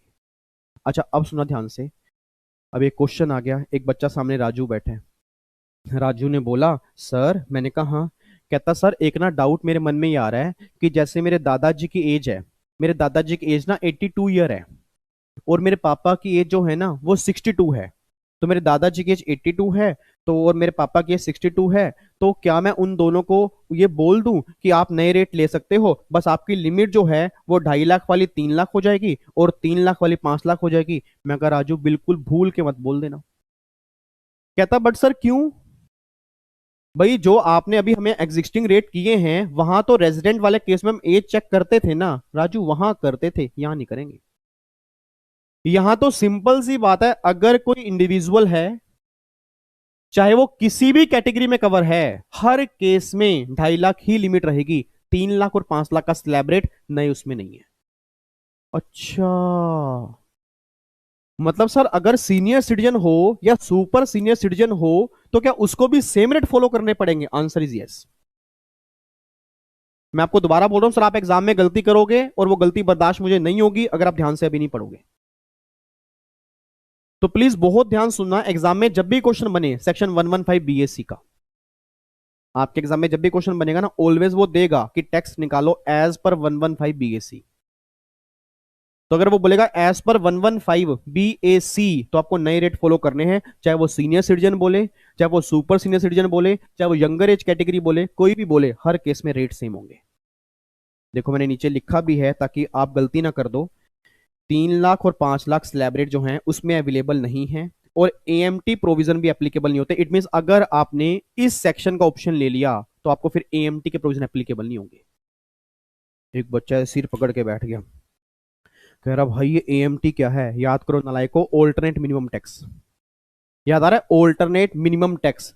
अगर किसी इंडिविजुअल की एडजस्टेड टोटल इनकम 20 लाख से ऊपर होती थी, उसको साथ में एएमटी भी देना पड़ता था। याद आ रहा है? नॉर्मल टैक्स और AMT, whichever is higher, जो हायर है वो पे करेंगे। एएमटी मींस कम से कम इतना टैक्स तो देना ही पड़ेगा। याद आ रहा है? तो अगर आपने ये वाला ऑप्शन ले लिया तो आपको एएमटी पे नहीं करना, चाहे आपकी इनकम कितनी भी हो। तो पहली एडवांटेज क्या मिल गई कि अगर मैं ओल्ड स्कीम के अंदर जाता हूं मुझे एएमटी से कंपैरिजन करना पड़ता है, अगर मैं न्यू स्कीम के अंदर जाता हूं तो मुझे न्यू स्कीम ही फॉलो करनी है, एएमटी मुझे नहीं देना। उसके बाद देखो मैंने लिखा है special rate of tax will apply. हाँ, जो स्पेशल रेट है वो तो लगेंगे ही लगेंगे, जैसे लॉन्ग टर्म कैपिटल गेन पर 10 और 20%, शॉर्ट टर्म कैपिटल गेन पर 15%, मतलब जो स्पेशल रेट है लॉटरी की इनकम पर 30%, वो तो एप्लीकेबल होंगे। तो मतलब ये जो स्लैब रेट हैं ये हर इनकम पे लगते हैं, स्पेशल इनकम को छोड़ के। स्पेशल इनकम मींस अब आपसे बढ़िया कोई नहीं जानता, लॉन्ग टर्म कैपिटल गेन हो गया, शॉर्ट टर्म कैपिटल गेन हो गया, कैजुअल इनकम हो गया, ये सब स्पेशल रेट के दायरे में आती हैं। इस पे आज भी स्पेशल रेट लगेंगे, कल भी लगते थे, ये नए स्लैब रेट उन सब इनकम को छोड़ के लगेंगे। ठीक है, तो पहली बात तो मुझे यहां तक क्लियर करो, आगे फिर हम थोड़ी देर 2 मिनट के बाद बढ़ते हैं। यहां तक क्लियर करो जी, फटाफट से बताओ। अब एक इंडिविजुअल है, हाँ जी, अब एक इंडिविजुअल है और एचएफ है, कितने गेट हैं? आंसर देते रहो जी। इंडिविजुअल एचएफ के सामने कितने गेट हैं? एक या दो गेट? दो गेट। एओपी, बीओआई और एजेपी के सामने कितने गेट हैं? एक गेट है। तो हम बात करेंगे इंडिविजुअल एचएफ की, जहां पे अमेंडमेंट आई है। गेट नंबर 1 है, गेट नंबर 2 है।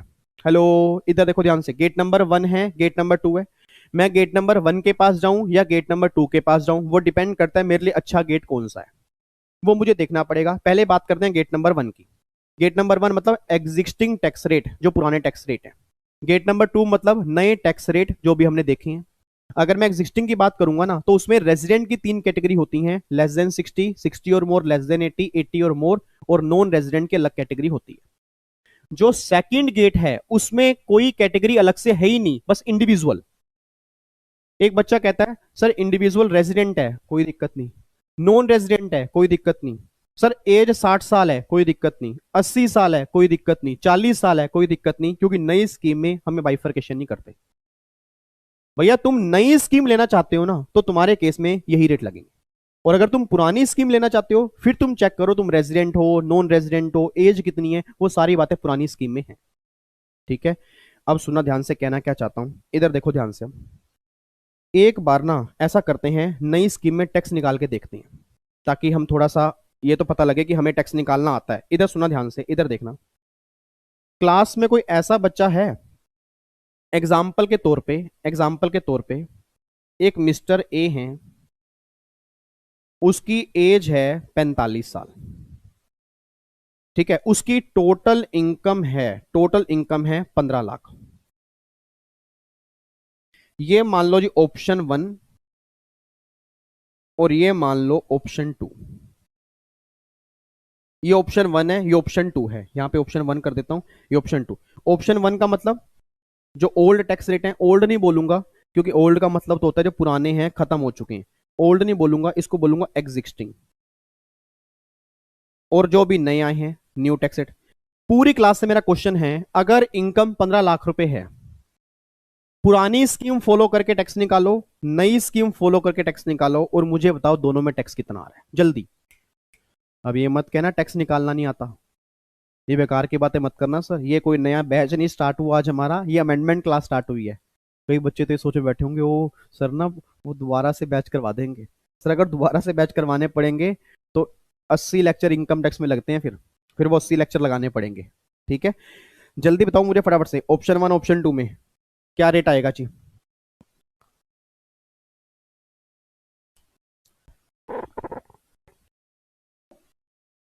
सर आप भी तो करके देखो, आप भी हमारे साथ करो सर, हमारा कॉन्फिडेंस बिल्डअप होगा। अच्छा, ऑप्शन वन तो था यार, ऑप्शन 1 याद नहीं, ऑप्शन 1 बहन, ऑप्शन 1 याद है? अरे नालायक, ऑप्शन 1 वही जो 2.5 लाख वाला। अच्छा अच्छा, हाँ। ऑप्शन 1 15 लाख है, तो 10 लाख से जितनी ऊपर इनकम होती है उसका 30%, तो 5 लाख का 30%, 1.5 लाख आ गया। और फिर आ गई 10 लाख, और 10 लाख पे टैक्स आता है 1,12,500। तो 1,12,500, ये 2,62,500 प्लस में 4% सेस, तो ये टैक्स आएगा 2,73,000। इतना टैक्स आ रहा है ऑप्शन 1 में। हाँ जी, मेरा तो निकल गया। ऑप्शन 1 में आपका इतना आ रहा है? ऑप्शन 1 में इतना आ रहा है या नहीं आ रहा सर? इतना ही आ रहा है ना, कई बच्चों का नहीं आ रहा, मतलब कई बच्चों को टैक्स निकालना ही नहीं आता। अभी कमाल की बात तो ये हो रही है जी, मतलब पेपर अभी अगले जून, मई में, जून में पेपर है और टैक्स निकालना नहीं आ रहा, और जबकि दिसंबर में एग्जाम कई बच्चे दे चुके हैं। सर ऑप्शन 1 में टैक्स तो सिंपल निकालते हो ना, कि 10 लाख से ऊपर वाली इनकम का 30%, तो 5 लाख का 30%, अब रह गए 10 लाख। और 10 लाख तक आप सब जानते हो 1,12,500 आता है। तो 1,12,500 प्लस में 1.5 लाख प्लस में 4% सेस, तो आपका आंसर इतना आएगा, एक बार आप चेक कर लेना। अच्छा, अब यहाँ पे ऑप्शन 2 पे देखना, ऑप्शन 2, अब इनकम 15 लाख है, अब यहां पे 10 लाख से ऊपर नहीं, हाँ जी इधर ध्यान सुना, अब यहां पे 10 लाख से ऊपर नहीं, 12.5 लाख से ऊपर, क्योंकि जितनी इनकम 12.5 लाख से ऊपर होगी और 15 लाख तक होगी उसका 25%। ठीक है, 30% नहीं सर, 30% तब लगता है अगर इनकम 15 लाख से भी ज्यादा हो। मैं दोबारा बोल रहा हूं, 30% तब लगता है अगर इनकम 15 लाख से भी ज्यादा हो, एग्जैक्ट 15 लाख रुपए है तो सर यहां पे 25% लगेगा। तो 2,50,000 का तो 25% आ गया। अब रह गए 12.5 लाख, 10 लाख से कितने ज्यादा हैं, फिर 2,50,000, उसका आ गया 20%। ठीक है, फिर 10 लाख में 7.5 लाख से कितने ज्यादा हैं, उसका लगा दो 15%। फिर आपके 2.5 लाख, उसका लगा दो 10%। ठीक है, फिर आपके यहाँ पे 2.5 लाख रह गए, उसका लगा दो 5%, और जो बैलेंस 2.5 लाख हैं वो तो आपके हो गए एग्जाम्प्ट, उस पे आएगा 0। अब एक बार टैक्स देखना जी, 2,50,000 का 25%, 62,500 ये आ गया जी। और यहाँ 2,50,000 का 20%, ये आ गया 50,000। फिर 2,50,000 का 15%, ये आ गया 37,500। आंसर मुझे चैट बॉक्स में चाहिए, कई नानक बच्चे बस मेरी तरफ देख रहे हैं, फायदा कुछ नहीं होगा ऐसे। कैलकुलेशन आप करोगे तो बढ़िया आपके लिए होगा। 25,000, 2,50,000 का 5%, 12,500। अगर मैं इन सब का टोटल करूंगा तो ये आंसर आएगा 187,500। 187,500, इसमें 4% सेस लगा दूंगा, तो अगर 4% सेस लगा दूंगा तो आएगा 195। यहाँ पे कितना टैक्स आएगा जी, 195। अब मुझे फटाफट से बोल देना जी, मुझे फटाफट से बोल देना, ऑप्शन 2 में टैक्स कितना आ रहा है जी, ऑप्शन 2 में कितना आ रहा है 195, ऑप्शन 1 में कितना आ रहा है 273। तो इस पर्सन का कितना टैक्स बच रहा है ऑप्शन 2 फॉलो करने से, यार बोल दो कितना टैक्स बच रहा है। ये आप ये सोचो ना कि ये एग्जांपल हमारे फादर का है। सर अगर मेरे पापा हैं, मान लो मेरे पापा हैं, मेरे पापा की इनकम 15 लाख है, तो मेरे पापा ने बोला विवेक एक बात बता यार, मैं कौन सा सिस्टम फॉलो करूं जिसमें टैक्स मेरा कम आए। मैं कहा पापा ऑप्शन 1 अगर आप फॉलो करते हो टैक्स आ रहा है 273, ऑप्शन 2 अगर आप फॉलो करते हो तो टैक्स आपका निकल के आ रहा है 195। तो आपका पता कितना टैक्स बच रहा है, 273 में से 273 में से माइनस 195 किए, ओ माई गॉड 78,000 की टैक्स सेविंग हो रही है अगर पापा ऑप्शन 2 फॉलो करते हैं। मतलब मेरे फादर साहब की, सर बहुत ध्यान सुना, मेरे फादर साहब की 78,000 की टैक्स सेविंग हो रही है अगर ऑप्शन 2 फॉलो करते हैं। तो इस तरह से कंसल्ट करके आना है सर। ध्यान रखना जब भी आपके फादर, अब प्रॉब्लम पता है क्या है, अब सर यहां पे ना आप ये नहीं बोल सकते कि आप ओल्ड फॉलो कर लो न्यू फॉलो कर लो, दोनों से निकाल के देखना पड़ेगा, फिर जहां बेनिफिशियल होगा आप वही फॉलो करोगे। एक बच्चा कहता है, ये देखो बच्चा आप सामने बोल तो रहा है, कह रहा भाई तुझे विवेक सर की बात समझ में आ रही है, मुझे तो नहीं आ रही। कहता मुझे ये समझ नहीं आ रहा कि भाई जब साफ साफ दिख रहा है कि ऑप्शन 2 में ही कम आएगा तो ऑप्शन 1 हम निकालें क्यों। भाई मैं तो ऑप्शन 2 ही बोलता, मैं विवेक सर की बात को फॉलो नहीं करता।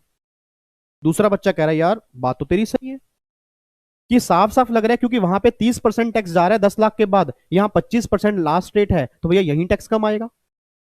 तो फिर सर बार बार ये क्यों कह रहे हैं कंपैरिजन करना पड़ेगा। मेरे लाल, मेरे बैंगनी, मेरे मेहरून कलर के बच्चे, मैं इसलिए कह रहा हूं कि 2 मिनट के बाद आपको दिखाऊंगा कि ऑप्शन 2 अगर लेना है तो बहुत सारे बेनिफिट छोड़ने भी पड़ते हैं। सर ऐसे कौन से बेनिफिट छोड़ने पड़ते हैं, हमें तो वो समझ नहीं आ रहा। वैसे कौन से बेनिफिट हैं जो हमें छोड़ने पड़ेंगे और ऑप्शन 2 में हमें नुकसान हो जाएगा, क्योंकि हमें तो नहीं लग रहा कि ऑप्शन 2 में नुकसान है। आपको दिखाऊंगा सर, ऑप्शन 2 में बहुत खतरनाक नुकसान है। फायदा सिर्फ ऑप्शन 2 में तब है अगर आपके फादर ने कहीं इन्वेस्टमेंट नहीं की हुई। सर अगर आपके फादर ने कहीं पर भी इन्वेस्टमेंट नहीं की हुई, फॉर एग्जाम्पल आपके फादर के LIC नहीं है, हेल्थ इंश्योरेंस नहीं है, सैलरी में कोई LTC का बेनिफिट नहीं है, हाउसिंग लोन पे इंटरेस्ट पे नहीं कर रहे, मतलब बहुत सारी चीजें हैं सर। अब चलो यहां तो आपके पापा की इनकम 15 लाख थी तो आपको लग गया ऑप्शन 2 बढ़िया है, बट क्या पता अगर पापा की इन्वेस्टमेंट कई सारी होती, LIC के अंदर है, मान लो PPF के अंदर है, आपकी FD है पापा की 5 साल की, हेल्थ इंश्योरेंस है, एजुकेशन लोन पे पापा इंटरेस्ट पे कर रहे हैं, कई चीजें हैं वो। और आपने पढ़ा होगा सेक्शन 80 की डिडक्शन, तो ऑप्शन 2 में साफ साफ लिखा है कि ऑप्शन 2 वालों को सेक्शन 80 का बेनिफिट मिलेगा ही नहीं। अब सोच समझ के बोलना, सोच समझ के बोलना, अगर मान लो, मेरा पूरी क्लास से क्वेश्चन है, अगर मान लो जी मेरे फादर साहब की ग्रोस टोटल इनकम 15 लाख है और सेक्शन 80 में डिडक्शन 6 लाख है। बहुत ध्यान से जी, मतलब सेक्शन 80 जो डिडक्शंस आपने क्लास में की होंगी उसमें डिडक्शन टोटल मिला के आ रही है 6 लाख। अब वही अगर मैं ऑप्शन 1 की बात करता हूं ना, तो मेरे पापा की ऑप्शन 1 में इनकम पता कितनी बनेगी? 9 लाख बनेगी, क्योंकि ये सारी बातें मैंने क्लास में सिखाई थी। ग्रोस टोटल इनकम माइनस में deduction, that is total income. But option two कहते हैं अंकल जी आपकी इनकम जो है ना वो 9 लाख नहीं बनेगी, 15 ही बनेगी, क्योंकि सेक्शन 80 का बेनिफिट हम छीन लेंगे अगर आपने नई स्कीम फॉलो करनी है। तो अब सोच के बताना, कहां ऑप्शन 1 में इनकम आ रही है 9 लाख, कहां 2 में आ रही है 15 लाख। अब टैक्स निकाल के देखो, पूरी पूरी उम्मीद है ऑप्शन 1 में कम आ जाएगा। तो क्या ये कंसल्टेंसी नहीं देनी पड़ेगी? देनी पड़ेगी। उसके लिए आपको यह पता हो कि ऑप्शन 2 अगर लेते हैं तो कौन कौन से बेनिफिट मुझे छोड़ने पड़ेंगे। तो सर पहली बात तो टैक्स निकालना आता हो, और दूसरी बात आंखें बंद करके आंसर मत दे देना। आपके एग्जाम में क्वेश्चन बनेंगे सर, क्वेश्चन किस तरह से बनेंगे अभी आपको दिखाऊंगा, और उम्मीद करता हूं सभी बच्चे सही करेंगे अगर वो उसको सही ढंग से पढ़ लेंगे। तो आगे बढ़ने से पहले जी मुझे लास्ट टाइम कंक्लूड कर दो। लास्ट टाइम कंक्लूड करो, नया सेक्शन कौन सा है? यार प्लीज यार चैट बॉक्स में लिख दो, मेरा भी थोड़ा कॉन्फिडेंस बढ़ा दो यार, जल्दी बोलो फटाफट से। नया सेक्शन कौन सा है? Section 115 BSc, section 115 BSc, section 115 BSc, section 115 BSc, section 115 BSc. इस सेक्शन के आने के बाद क्या पुरानी स्कीम खत्म हो गई है? पुरानी स्कीम आज भी है, पुरानी स्कीम आज भी है। ये सेक्शन किसके ऊपर एप्लीकेबल होगा? सभी के ऊपर, या ओनली इंडिविजुअल एचईएफ? ओनली इंडिविजुअल और एचईएफ। अच्छा, इंडिविजुअल एचईएफ कौन से? रेजिडेंट, नॉन रेजिडेंट, या सारे सभी? एओपी बीवाई एजीपी पर सेक्शन नहीं लगेगा। पूरी क्लास से मेरा क्वेश्चन है नए टैक्स रेट कौन कौन से बता दो जी फटाफट से। 2.5 लाख तक नील है, 2.5 लाख से लेके 5 लाख तक, जल्दी बोलते रहो, 5%।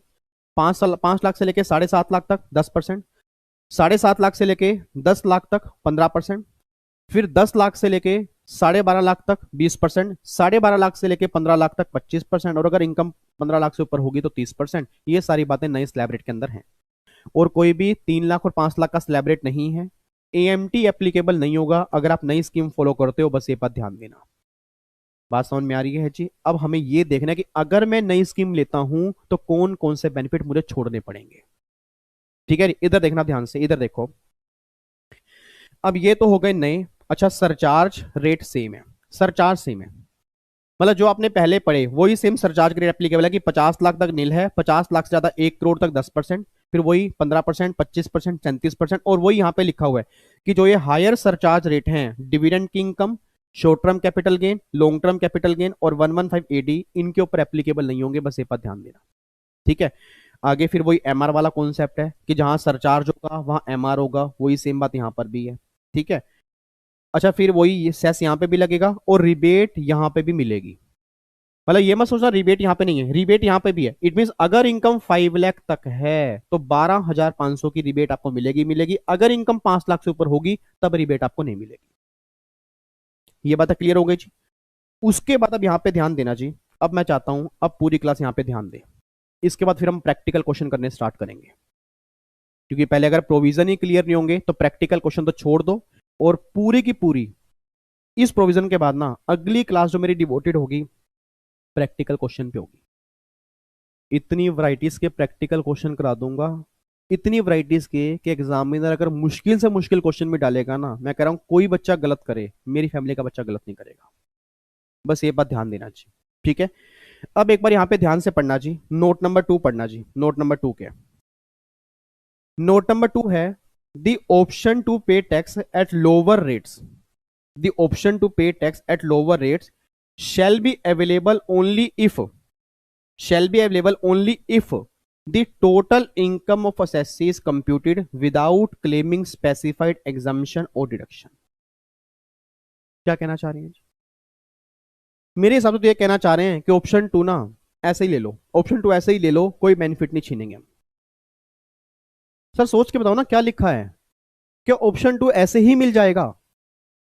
मतलब जो लोअर टैक्स रेट हैं क्या ऐसे ही मिल जाएंगे या कुछ देना पड़ेगा? सर कुछ सेक्रीफाइस करना पड़ेगा तभी बेनिफिट मिलेगा। तो एक बार दोबारा से पढ़ो जी, एक बार दोबारा से यहाँ पे फटाफट से रीड करो, 2 मिनट लगाओ। हाँ जी, रीड किया आपने? एक बार दोबारा बोलना, नहीं क्या लिखा हुआ है कि जो ये ऑप्शन नंबर 2 हम करने जा रहे हैं, क्या ये ऑप्शन नंबर 2 ऐसे ही मिल जाएगा या बहुत सारे बेनिफिट छोड़ने पड़ेंगे? बहुत सारे बेनिफिट छोड़ने पड़ेंगे। वो कौन से बेनिफिट छोड़ने पड़ेंगे वो कह रहे नीचे लिखे हुए हैं।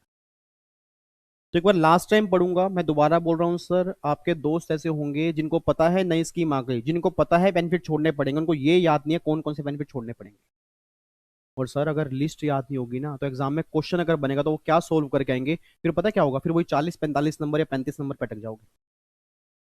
और मुझे पता नहीं इस बार की इंट्यूशन क्यों ऐसी लग रही है कि एग्जाम में क्वेश्चन भर भर के आएंगे। क्योंकि सर अगर मैं एग्जामिनर होता और मैं इसमें से क्वेश्चन ना पूछता तो मुझसे जैसा फिर पागल कोई नहीं होता। क्योंकि जब एक नई लेटेस्ट चीज है जो मार्केट में चल रही है, तो मुझे लगता है कि उम्मीद करता हूं कि क्वेश्चन बनने भी चाहिए। बट वो समझ में ही तब आएंगे जब ये सारे पॉइंट्स आपको क्लियर होंगे। रटने से काम नहीं चलेगा, जब समझने से काम चलेगा। तो मैं आपको इस तरह से अमेंडमेंट कराऊंगा जैसे आप मेरे रेगुलर बैच के बच्चे हो। ठीक है, हाँ वो बात अलग है, इतने एग्जाम्पल हम नहीं कर पाएंगे, बट कोशिश पूरी करूंगा कुछ एग्जाम्पल तो करवा दूं, ताकि आपको ये ना लगे कि हाँ सर ने एग्जाम्पल नहीं कराए। बट आपको ध्यान से पढ़ना पड़ेगा, उसके बेस पे ही क्वेश्चन सोल्व होंगे। देखो ये क्या लिखा है, the option to pay tax at lower rate shall be available only if, वो कह रहे हैं ओनली इफ, मतलब लोअर रेट एप्लीकेबल ही तब होंगे, सिर्फ कब? If the total income of SSC is computed without claiming specified exemption और डिडक्शन, रेफर बिलो। नीचे आप देख लो, आगे देखो जी। For the purpose of note number 2, जो नोट नंबर 2 पर लिखा है, the total income of the individual और एचईएफ, इंडिविजुअल और HUF family shall be computed, अब क्या कहना चाह रहे हैं, विदाउट एनी एग्जामिशन और डिडक्शन। बस ही रुक जाओ जी। मतलब वो ये बात कहना चाह रहे हैं जी, वो ये बात कहना चाह रहे हैं, अब एक बच्चा है, एक बच्चा है, एक बच्चा ऑप्शन 2 को ना बहुत ध्यान से देख रहा है। एक बच्चा है ऑप्शन 2 को बहुत ध्यान से देख रहा है। ये ऑप्शन 1 है, ये ऑप्शन 2 है। वो ऑप्शन 2 को इतनी ध्यान से देख रहा है, उसके मन में लालच आहा लपलप की बात है, हाँ लालच कम रेट है, मैं ये फॉलो करूंगा। गवर्नमेंट उसको बुला रही है, हेलो इधर आ। ये जो तू गेट नंबर 2 को देख रहा है ना, गेट नंबर 2 को देख रहा है, ये गेट नंबर 2 को बाद में देखियो। गेट नंबर 2 को देखने से पहले ना तो ये देख ले कि ये सारे बेनिफिट छोड़ने पड़ेंगे, फिर गेट नंबर 2 को देखियो, नहीं तो गेट नंबर 2 तेरे लिए नहीं है। सर मतलब कहना क्या चाह रहे हो? मतलब गेट नंबर 1 में तो ऐसा कुछ था ही नहीं, गेट नंबर 1 में आज भी ऐसा नहीं है। भैया गेट नंबर 1 तो ऐसा गेट है कि जहां सारे बेनिफिट लेने के बाद जो इनकम आएगी ना, फिर वो रेट लगेंगे। बट गेट नंबर 2 में रेट ऑफ टैक्स कम है ना, और अगर रेट ऑफ टैक्स कम है, आपको बेनिफिट दिया जा रहा है और इंडियन गवर्नमेंट बेनिफिट दे रही है, सर मतलब ही पैदा नहीं होता वो कुछ आपसे खींचे ना।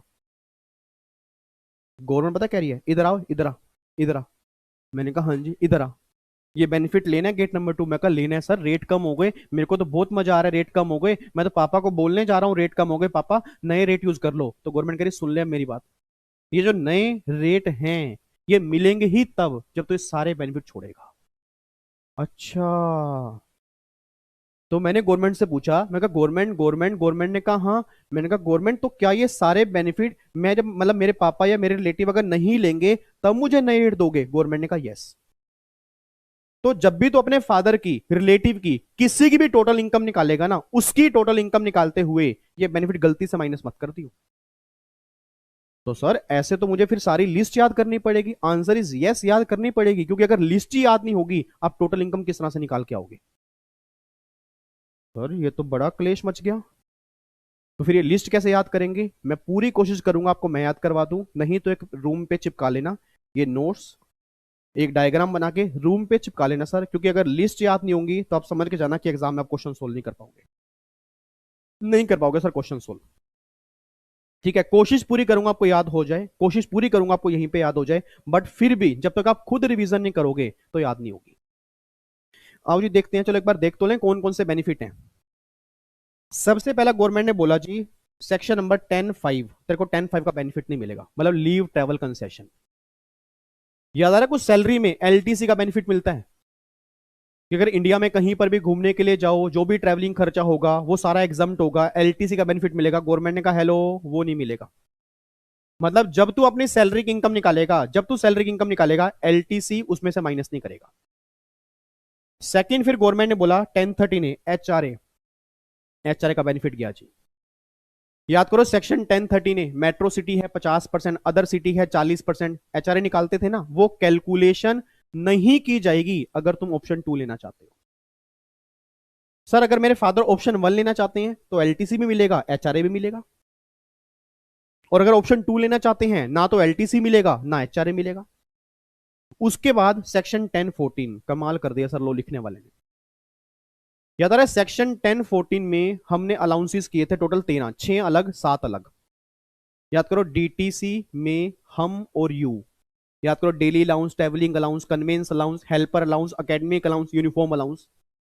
फिर चिल्ड्रन एजुकेशन अलाउंस हो गया, हॉस्टल एक्सपेंडिचर हो गया, ट्रांसपोर्ट हो गया, ट्राइबल एरिया हो गया, अंडरग्राउंड हो गया, याद आ रहा है कुछ आपको, आउट स्टेशन हो गया। तो गवर्नमेंट कह रही है वो 1014 वाले अलाउंस तुम्हें नहीं मिलेंगे।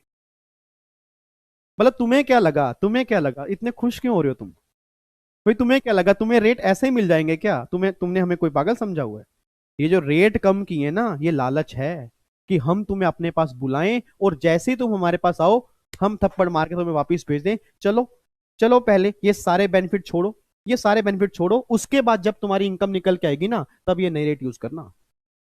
तो सर ऐसे तो फिर हमें हर बार देखना पड़ेगा कि कहाँ रेट कम आ रहा है। यस, आपको हर बार देखना पड़ेगा। और आपकी जानकारी के लिए भी बता दूं, आगे गवर्नमेंट ये भी लिख देगी कि अगर तुम इस केस में कवर हो और एक बार तुमने ऑप्शन ले लिया, पूरी जिंदगी भर तुम्हें ऑप्शन लेना पड़ेगा। और अगर छोड़ दिया तो पूरी जिंदगी भर दोबारा कभी ऑप्शन नहीं मिलेगा। पर क्या गवर्नमेंट ऑप्शन लेके आई है, ये तो हमें तो लग रहा था पता नहीं क्या ऑप्शन है, क्या ऑप्शन, इतना बढ़िया ऑप्शन है। सर मैंने कहा ना, पढ़ना और समझने में फर्क होता है। बट वो किसके लिए है आपको बताऊंगा, जो बिजनेस कैरी करते हैं मेनली उनके लिए है। जो बिजनेस कैरी नहीं करते वो हर साल देख सकते हैं कि मुझे किस ऑप्शन में जाना है।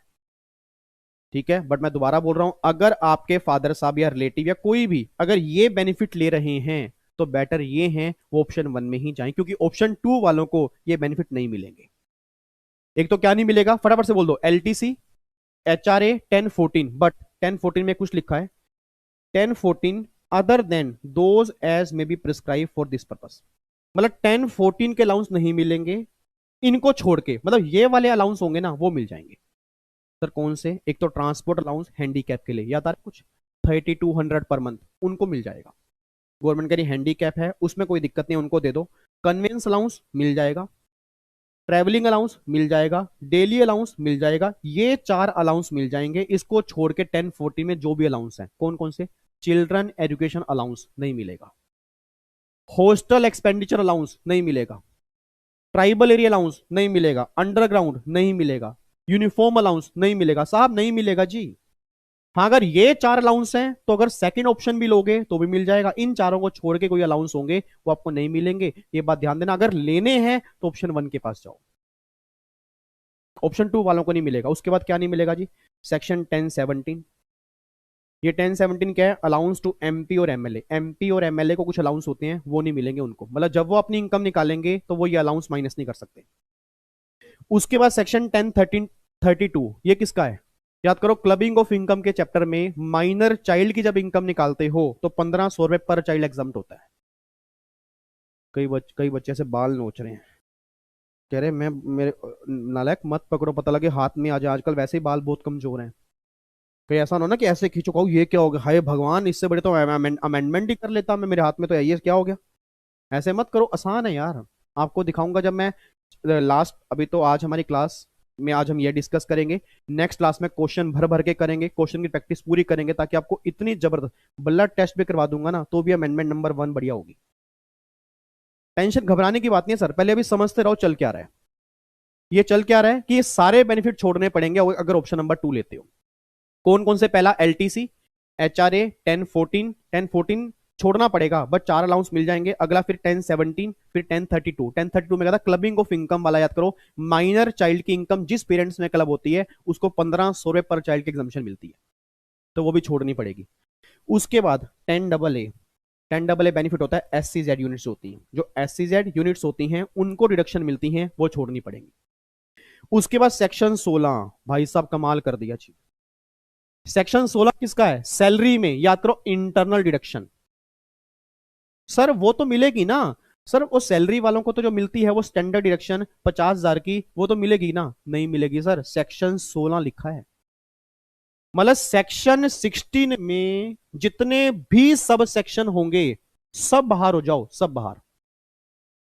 16(1)(a) स्टैंडर्ड डिडक्शन नहीं मिलेगी। 16(2) एंटरटेनमेंट अलाउंस नहीं मिलेगा। 16(3) प्रोफेशनल टैक्स नहीं मिलेगा। भाई साहब, अच्छा एक बच्चे के पापा साथ बैठे हैं, कह रहे बेटे मैं तो सैलरी क्लास का एम्प्लॉय हूं, सारे बेनिफिट खींच डाले, सब बेनिफिट ले लिए गवर्नमेंट ने। मैं कहा अंकल यही तो है पंगा। आपको लग रहा था आपका टैक्स कम आएगा, अंकल अगर आप ये बेनिफिट ले रहे हो ना, अगर बेनिफिट ले रहे हो और अगर ऑप्शन 2 लेना चाहते हो तो ये बेनिफिट नहीं मिलेंगे। अगर ऑप्शन 1 लेना चाहते हो कोई दिक्कत नहीं है, जैसे आज तक काम किया वैसे ही करो। कहते बेटे मुझे कैसे पता लगेगा, क्या पता ये बेनिफिट अगर मैं ना लूं और फिर भी ऑप्शन 2 में टैक्स कम आए। मैं कहा अंकल वो तो निकालना पड़ेगा। मैं कहा अंकल वो निकालना पड़ेगा, और मैं तो चाहता हूँ ये क्यूट क्यूट से जो बच्चे बैठे हैं फटाफट से ये सीएस बन जाएं जी, प्रोफेशनल बन जाएं, ताकि क्लाइंट आज के टाइम पे सर इतना क्लाइंट है ना, आप मानोगे नहीं, बहुत क्लाइंट आ रहा है इस चीज के लिए कि कंसल्ट कर दो कि ऑप्शन कौन सा लें। क्योंकि सर अब ये हर आदमी कंसल्ट नहीं कर सकता। पहले क्या था, एक रेट था उसके निकालते रहो, अब 2 ऑप्शन है। एक एक सोच के बोलना, प्रैक्टिकल कितनी प्रॉब्लम होती होगी। उसका मन कर रहा होगा ऑप्शन 2 के पास जाऊं, एक का मन कर रहा होगा ऑप्शन 1 के पास जाऊं, दोनों मुझे बुला रहे हैं आ जाओ मेरे पास आ जाओ। ऑप्शन 1 कह रहा है मेरे पास आ जाओ प्लीज, ऑप्शन 2 कह रहा है प्लीज मेरे पास आ जाओ, मैं तो नया आया हूं, अब ये समझ नहीं पा रहा मैं कहां जाऊं। ऑप्शन 2 कह रहा है भैया मेरे रेट कम है, मेरे रेट कम है, ऑप्शन 2 के पास मत जाना, इसके रेट ज्यादा हैं, मेरे पास आ जाओ।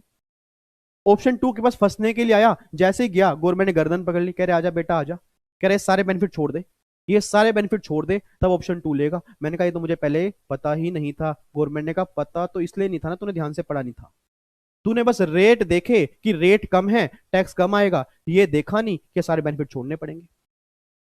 तो चल फटाफट से अपनी इनकम निकाल, इन सब बेनिफिट को हटा के तब ऑप्शन 2 मिलेगा, नहीं तो चुप करके ऑप्शन 1 के पास चला जा। तो कौन कौन से बेनिफिट छोड़ने पड़ गए जी? 10(5), 10(13)(a), 10(14), 10(17), 10(32), 10(AA), सेक्शन 16। 16 में क्या आ गया? स्टैंडर्ड डिडक्शन, एंटरटेनमेंट अलाउंस आ गया, और क्या आ गया जी? प्रोफेशनल टैक्स वाले आ गए। उसके बाद पिक्चर अभी बाकी है मेरे दोस्त। उसके बाद section 24B। Sir section 24B किसका था? 24B था इंटरेस्ट ऑन लोन का। याद करो, सेल्फ ऑक्यूपाइड घर में, सेल्फ ऑक्यूपाइड घर में जो 30,000 और 2 लाख का बेनिफिट मिलता है अब वो नहीं मिलेगा जी। सर 30,000 और 2 लाख का सेल्फ ऑक्यूपाइड अगर घर में बेनिफिट मिलता है, गवर्नमेंट कहती है वो अब आपको नहीं मिलेगा, बट 24A मिल जाएगा। 24A पता किसका? स्टैंडर्ड डिडक्शन, वो 30% ऑफ एनएवी वो मिल जाएगा। मतलब 24B नहीं मिलेगा, 24A मिल जाएगा। अब खुद बताओ, जो रटने वाला बच्चा होगा वो तो ये समझ लेगा ना सेक्शन 24 नहीं मिलेगा। और जब एग्जाम में क्वेश्चन आ गया, वो बच्चा क्या कर रहा है, ऑप्शन 2 में जब हाउस प्रॉपर्टी की इनकम निकाल रहा है वो 24A भी माइनस नहीं कर रहा, कह रहा भाई ध्यान दियो सेक्शन 24 नहीं मिलता। और पिछले वाला बच्चा कह रहा है उसको कि भाई 24B नहीं मिलता, कह रहा है यार ए और बी को छोड़ना, तूने याद नहीं, देखो 24 कुछ बोला था। सर मैंने 24 नहीं बोला, मैंने 24B बोला है। मतलब अगर ऑप्शन 2 में हाउस प्रॉपर्टी की इनकम निकालोगे तो 24A माइनस होगा, 24B नहीं होगा। मतलब एनएवी के बाद 30% की डिडक्शन मिलेगी, इंटरेस्ट वाला बेनिफिट नहीं मिलेगा, ये बात ध्यान देना। और क्या नहीं मिलेगा जी? 30(1)(a) एडिशनल डेप्रिसिएशन भूल जाओ जी। सर नॉर्मल मिल जाएगा, यस नॉर्मल मिल जाएगा। नॉर्मल डेप्रिसिएशन सबको मिलेगा, ऑप्शन 1 वालों को भी, ऑप्शन 2 वालों को भी, बट ऑप्शन 2 वालों को एडिशनल नहीं मिलेगा। उसके बाद 32AD इन्वेस्टमेंट अलाउंस, याद करो पीजीपी के अंदर इन्वेस्टमेंट अलाउंस वो नहीं मिलेगा। 33AB टी रबर कॉफी वाले केस में याद करो नाबार्ड एक अकाउंट होता है, उसमें पैसा डिपॉजिट करवाना पड़ता है, तो ये 33 के बेनिफिट नहीं मिलेंगे। उसके बाद जी कमाल कर दिया, 35(1)(2), 1(2)(a), 1(3) साइंटिफिक रिसर्च वाले 35(1)(1) और 1(4) मिल जाएगा। 35(1)(1), 1(4) मिल जाएगा, बट 1(2) याद आ रहा है कुछ? जो साइंटिफिक रिसर्च अप्रूव होते हैं उनको डोनेशन देते हो, 100% का बेनिफिट मिलता है। पहले वाली लिमिट 150% थी, अब लिमिट चेंज हो चुकी है, मैं अमेंडमेंट पीजीपी के अंदर करवा दूंगा, उसकी आप टेंशन मत लो। 32(1)(2) याद आ रहा है? सोशल साइंस वाला, सॉरी 3212 तो उसका था जो इंडियन कंपनीज होती हैं, और 3213 था सोशल साइंस वाला, तो वो सारे बेनिफिट आपको नहीं मिलेंगे जी। उसके बाद 352AA आईआईटी वाला, आईआईटी वाला वो बेनिफिट नहीं मिलेगा। उसके बाद 35AD, याद करो 14 बिजनेस, सर 14 बिजनेस याद करो, कोल्ड चेन फैसिलिटी हो गया, ठीक है, warehousing for agriculture produce हो गया, होटल्स हो गया मिनिमम 2 स्टार हो गया, पाइपलाइंस वाले बिजनेस हो गया, वो सारे बिजनेस अगर आप स्टार्ट कर रहे हो तो आपको डिडक्शन नहीं मिलेगी अगर आप ऑप्शन 2 लेते हो। उसके बाद 35CCC agriculture extension, agriculture extension का बेनिफिट आपको नहीं मिलेगा। 57(1)A फैमिली पेंशन, याद आ रहा है फैमिली पेंशन का होता था, जितनी फैमिली पेंशन मिली उसका 1/3 और 15,000 विच एवर इज लेस, ये डिडक्शन मिलती थी, वो नहीं मिलेगी जी अगर आप ऑप्शन 2 लेते हो। Sir under any provision of chapter 6A section 80C to 80U ये बेनिफिट नहीं मिलेगा अदर देन 80CCD2। 80CCD2 किसका था, याद करो एम्प्लॉयर कॉन्ट्रीब्यूशन, अगर एनपीएस में कंट्रीब्यूट करता है वो, और 80JJAA, बस ये डिडक्शन मिल जाएंगी, इसके अलावा कोई डिडक्शन आपको नहीं मिलेगी, बस ये पर ध्यान देना। तो सिंपल सी भाषा में मैं सिर्फ इतनी बात बोलना चाहता हूं, ये सारे बेनिफिट छोड़ोगे तब ऑप्शन 2 की तरफ देखना, नहीं तो ऑप्शन 2 की तरफ मत देखना। ये सारे बेनिफिट छोड़ोगे जी तब ऑप्शन 2 मिलेगा, नहीं तो ऑप्शन 2 नहीं मिलेगा। एक बार दोबारा बताओ कौन कौन से, कोशिश करो बोलने की, याद करने की कोशिश करते हैं। एक तो एलटीसी हो गया, उसके बाद एचआरए हो गया, 1014 वाले अलाउंस हो गया, 4 अलाउंस को छोड़ के। उसके बाद फिर आपका हो गया सेक्शन 16 की डिडक्शन हो गया, फिर 1017 एमपीएमएलए वाले हो गया, 1032 में क्या था, वो क्लबिंग ऑफ इनकम है माइनर चाइल्ड वाले हो गए। फिर उसके बाद आपका हो गया सेक्शन 16 डिडक्शन हो गया, सेक्शन 24B इंटरेस्ट वाला पॉइंट हो गया। फिर उसके बाद सेक्शन नंबर 32 स्टार्ट हुआ, एडिशनल डेप्रिसिएशन हो गया जी। Section number 3512, 3512A, 3513 scientific research वाले। सेक्शन नंबर 33 वो टी रबर कॉफी वाले। 35AD 14 बिजनेस वाले। उसके बाद फिर आपका हो गया 35(2AA आईआईटी वाला हो गया, 35CCC एग्रीकल्चर एक्सटेंशन वाला हो गया, 57 फैमिली प्लानिंग वाली डिडक्शंस हो गई, और 80C से लेकर 80U आपको नहीं मिलेंगे, 80CCD2 और 80JJAA। और एक डिडक्शन और है जो हमारी आगे जाके आएगी, वो को छोड़ के कोई भी डिडक्शन आपको नहीं मिलेगी। अब बच्चा कहता है सर तो ये तो बड़ी दिक्कत वाली बात है, मतलब ये तो फिर हमें लिस्ट याद करनी पड़ेगी। हो जाएगी, जब मैं क्वेश्चन की प्रैक्टिस करवाऊंगा ना बार बार तो ऑटोमेटिकली हो जाएगी। आज हमें क्या, मुझे क्या समझाना था, आज प्रोविजन, आज हम प्रोविजन करेंगे, एक दो क्वेश्चंस भी करेंगे और एक दो क्वेश्चन मैं घर से होमवर्क भी दूंगा आपको, मतलब एक दो होमवर्क दूंगा, एक दो यहाँ करेंगे, और अगली क्लास में मेरी पूरी अगली क्लास भी इसी के ऊपर डिवोटेड है, तो थोड़ा टेंशन लेना ही मत।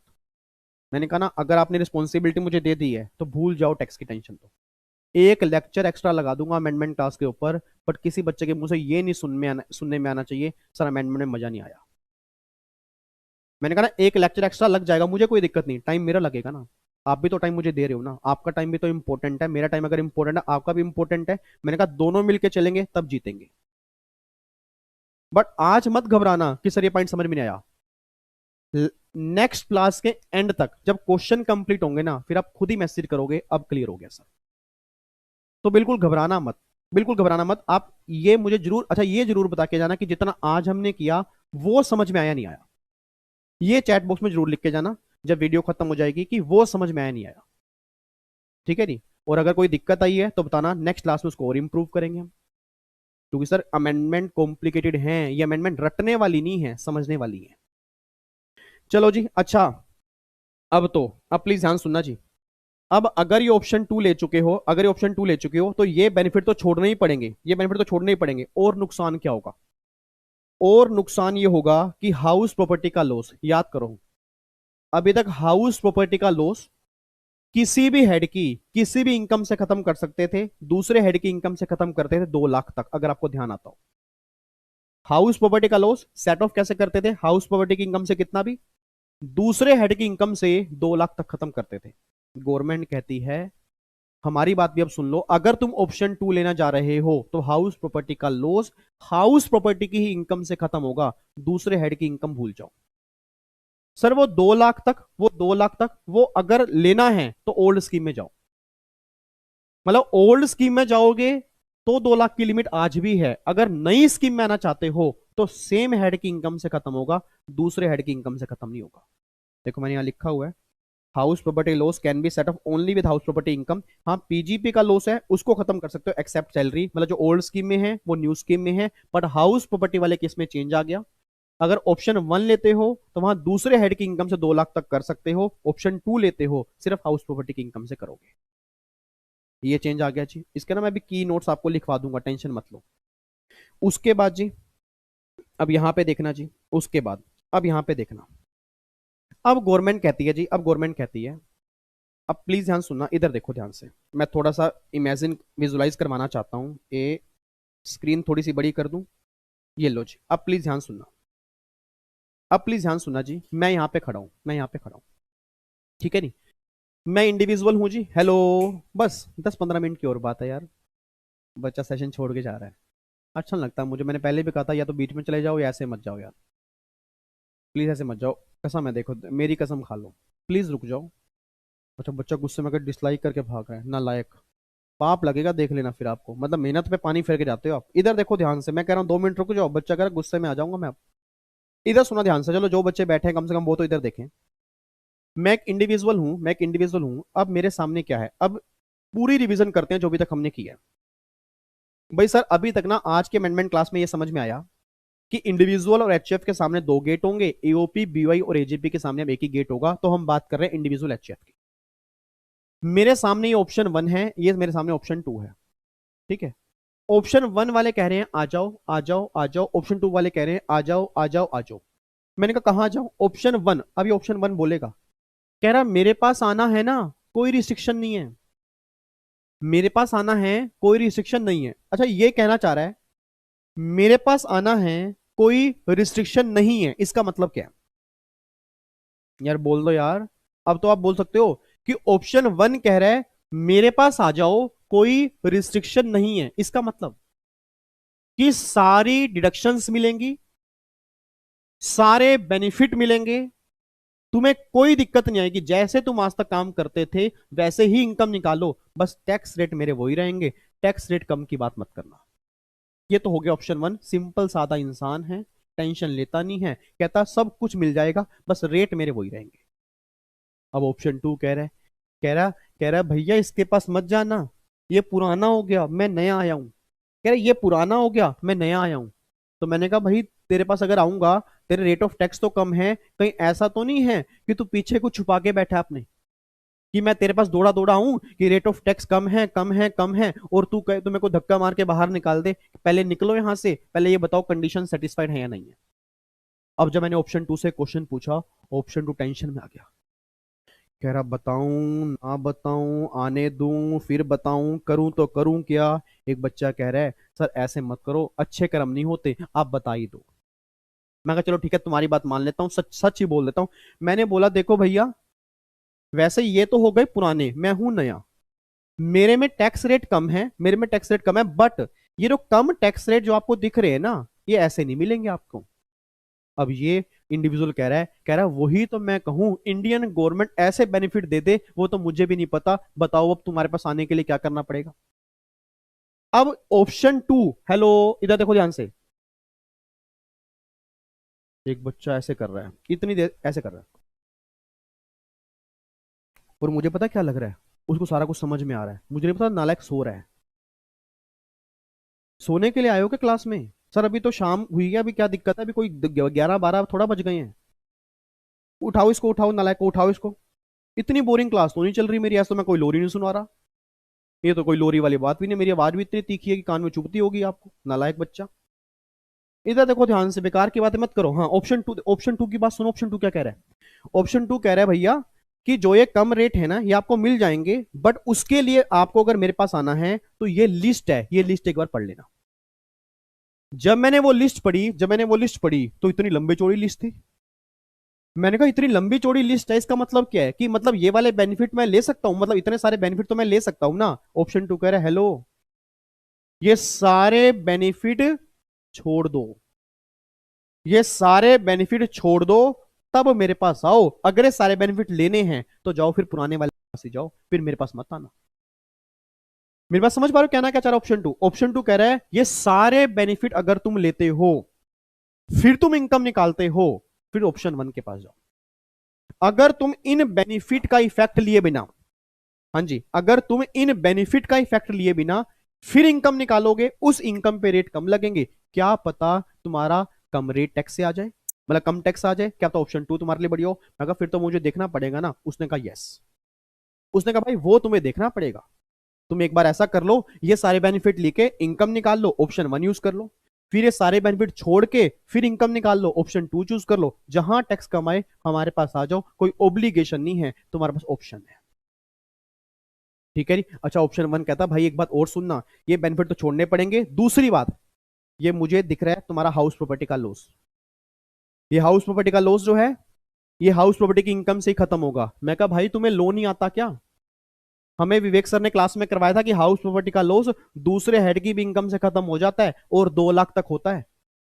उसने कहा भाई विवेक सर ने करवाया होगा, अब नई स्कीम आ चुकी है, अगर तुम नई स्कीम लेना चाहते हो उसमें वो लो एप्लीकेबल नहीं है, अगर वही लो एप्लीकेबल करना है जाओ ऑप्शन वन के पास जाओ। तो मेरी बात समझ पा रहे हो? मेरी बात समझ पा रहे हो कि इस इंडिविजुअल के लिए क्या पंगा है? इस इंडिविजुअल के लिए है, मैं ऑप्शन वन के पास जाऊं या ऑप्शन टू के पास जाऊं, या ऑप्शन वन के पास जाऊं या ऑप्शन टू के पास जाऊं। ऑप्शन वन के पास जाने के लिए कोई दिक्कत नहीं है, टू के पास जाने के लिए ये सारे बेनिफिट छोड़ने पड़ेंगे। अब ये कहता भैया भैया सारे बेनिफिट छोड़ दूंगा, बस मुझे वो डिडक्शन तो दे दोगे ना सेक्शन 80 की, LIC वाली, हेल्थ वाली। ऑप्शन टू कह रहे भाई कुछ नहीं मिलेगा यार, कुछ नहीं मिलेगा तुझे। तेको कह तो दिया बेनिफिट नहीं मिलेंगे, ठीक है, अब तू लिस्ट याद कर ले, वो लिस्ट में अगर तू क्लेम करता है उसको छोड़ दे, बाकी तू क्लेम कर ले, बट ये लिस्ट वाले नहीं मिलेंगे। ठीक है, तो सर ये बस ऑप्शन टू है आपका, ये ऑप्शन टू है। उम्मीद करूंगा कुछ पॉइंट आपको समझ में आए होंगे। ठीक है, इधर देखो ध्यान से अब। तो ये सारे बेनिफिट हैं जी, ये नोट्स आपको मैंने कहा ना टेलीग्राम चैनल के ऊपर मिल जाएंगे।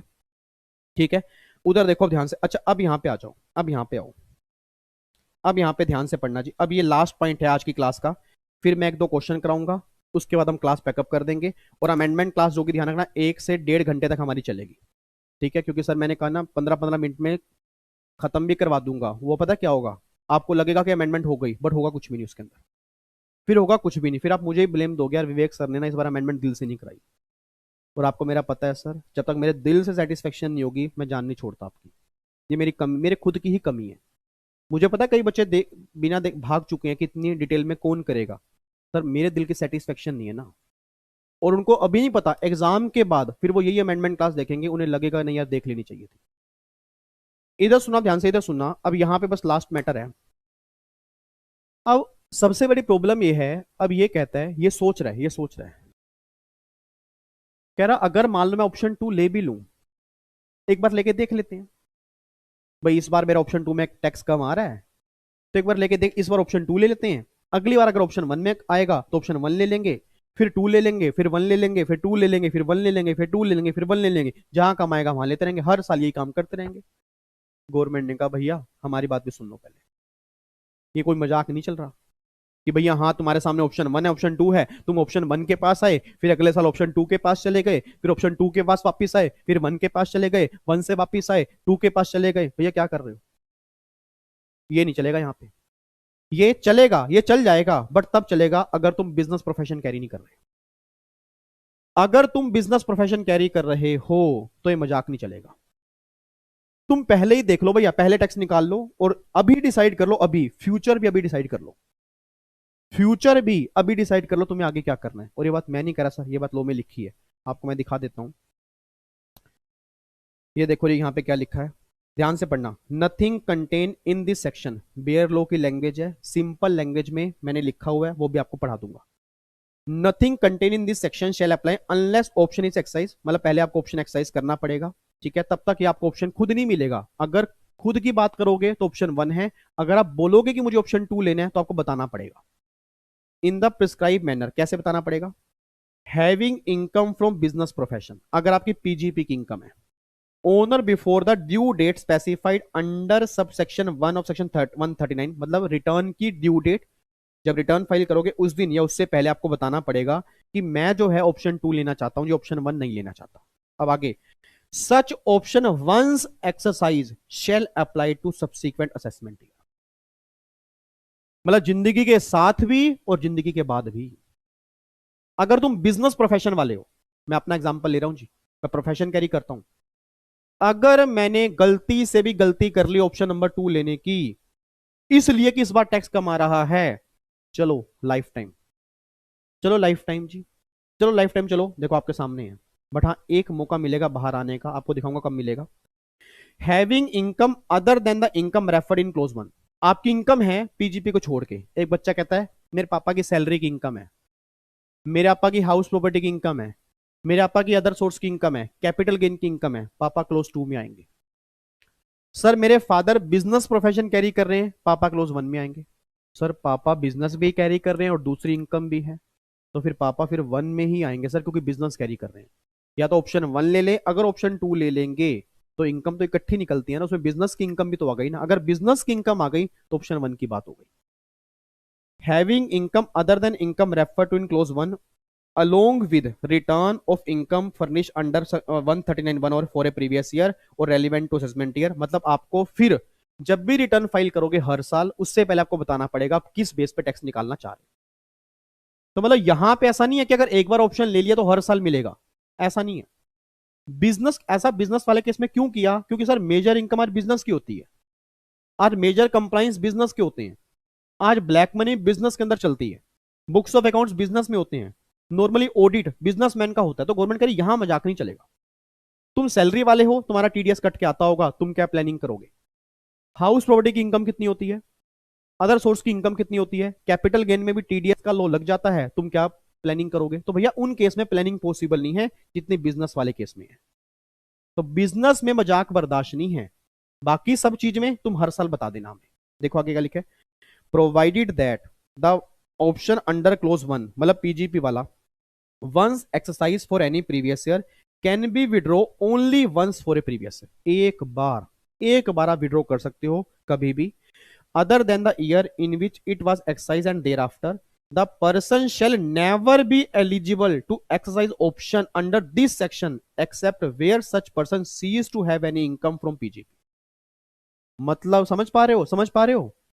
अगर तुम एक बार ऑप्शन 2 के दरवाजे में चले गए, ऑप्शन 2 तुम्हें जकड़ लेगा, ऑप्शन 2 तुम्हें जकड़ के बैठ जाएगा, तुम निकलने की कोशिश करते रहना, ऑप्शन 2 नहीं जाने देगा। एक बार वो छोड़ देगा कि जाओ, और एक बार अगर छोड़ देगा तुम बाहर आ गए, तुम दोबारा लाइफ में कभी एलिजिबल नहीं होगे ऑप्शन 2 के। अगर ऑप्शन 2 लेना चाहते हो, तुम्हें अपना बिजनेस बंद करना पड़ेगा। क्यों? अगर बिजनेस की इनकम से बाहर आओगे तो दूसरी इनकम के लिए तो हर साल बताना पड़ता है। ये बिजनेसमैन है सर, ये बिजनेसमैन है। तो आज जितने भी इंडिया में बिजनेसमैन हैं, आप लोग उनको बता देना, आपके पापा मम्मी को भी, सबको, कि भैया एक बार ले लिया जिंदगी भर ले लिया, एक बार विड्रॉ कर लिया जिंदगी भर नहीं मिलेगा, या तो बिजनेस बंद करो, अगर नहीं करोगे तो फिर पुरानी स्कीम में जाओ। देखो मैंने सिंपल लैंग्वेज में क्या लिखा है, ये सिंपल लैंग्वेज है। If assessee opt for such scheme, अगर आप लेते हो ये scheme, then he is bound for life time by the section, but he is given one opportunity in lifetime to opt out. In that case he will opt out for lifetime। एक बार opportunity मिलेगी और फिर वो life time के लिए opt out हो जाएगा, फिर दोबारा नहीं मिलेगा जब तक बिजनेस बंद नहीं करोगे। आगे, if assessee cease to have business profession, अगर बिजनेस प्रोफेशन आपने बंद कर दिया in a previous year, then he is liberty to opt out और opt in the section for any previous year. मतलब फिर हर साल, जैसे मैंने क्या बोला कि अगर सैलरी की इनकम है तो हर साल देखना पड़ेगा। सर फिर बताना कब पड़ता है, जब रिटर्न फाइल करते हो तब या उससे पहले, क्योंकि तभी तो आपको टैक्स पे करना होता है ना। तो सिंपल सी बात है, जब भी रिटर्न फाइल करोगे उससे पहले हमें बता देना कि ऑप्शन 2 या ऑप्शन 1। ठीक है, अब मैं आपको दिखाता हूं जी। Example 1 based on amendment without cess and surcharge. देखो जी, अब अगर 2.5 लाख है तो देखो लिखा है ना, old slab rate tax as per old, new slab rate tax as per new, और benefit under new slab rate. अब यहाँ पे देख लो जी, यहाँ 2.5 लाख है तो नील नील आएगा, 5 लाख है तो नील आफ्टर रिबेट, यहाँ पर भी नील आफ्टर रिबेट, क्योंकि 5 लाख तक है तो रिबेट दोनों के अंदर मिलती है, टैक्स आ जाएगा नील और नील। अगर इनकम 7.5 लाख है तो यहाँ पे टैक्स आएगा 37,500। आप एक बार निकाल के देख लेना, क्योंकि अगर 7.5 लाख है तो 5 लाख से कितनी ज्यादा है, 2.5 लाख। ठीक है, तो अगर 2.5 लाख ज्यादा है उसका कितने परसेंट होगा जी यहाँ पे? अच्छा, ये मैंने ना यहाँ पे ऊपर गलत लिख दिया मैंने यहाँ पे, ये ना ओल्ड नहीं आएगा, ये न्यू आएगा।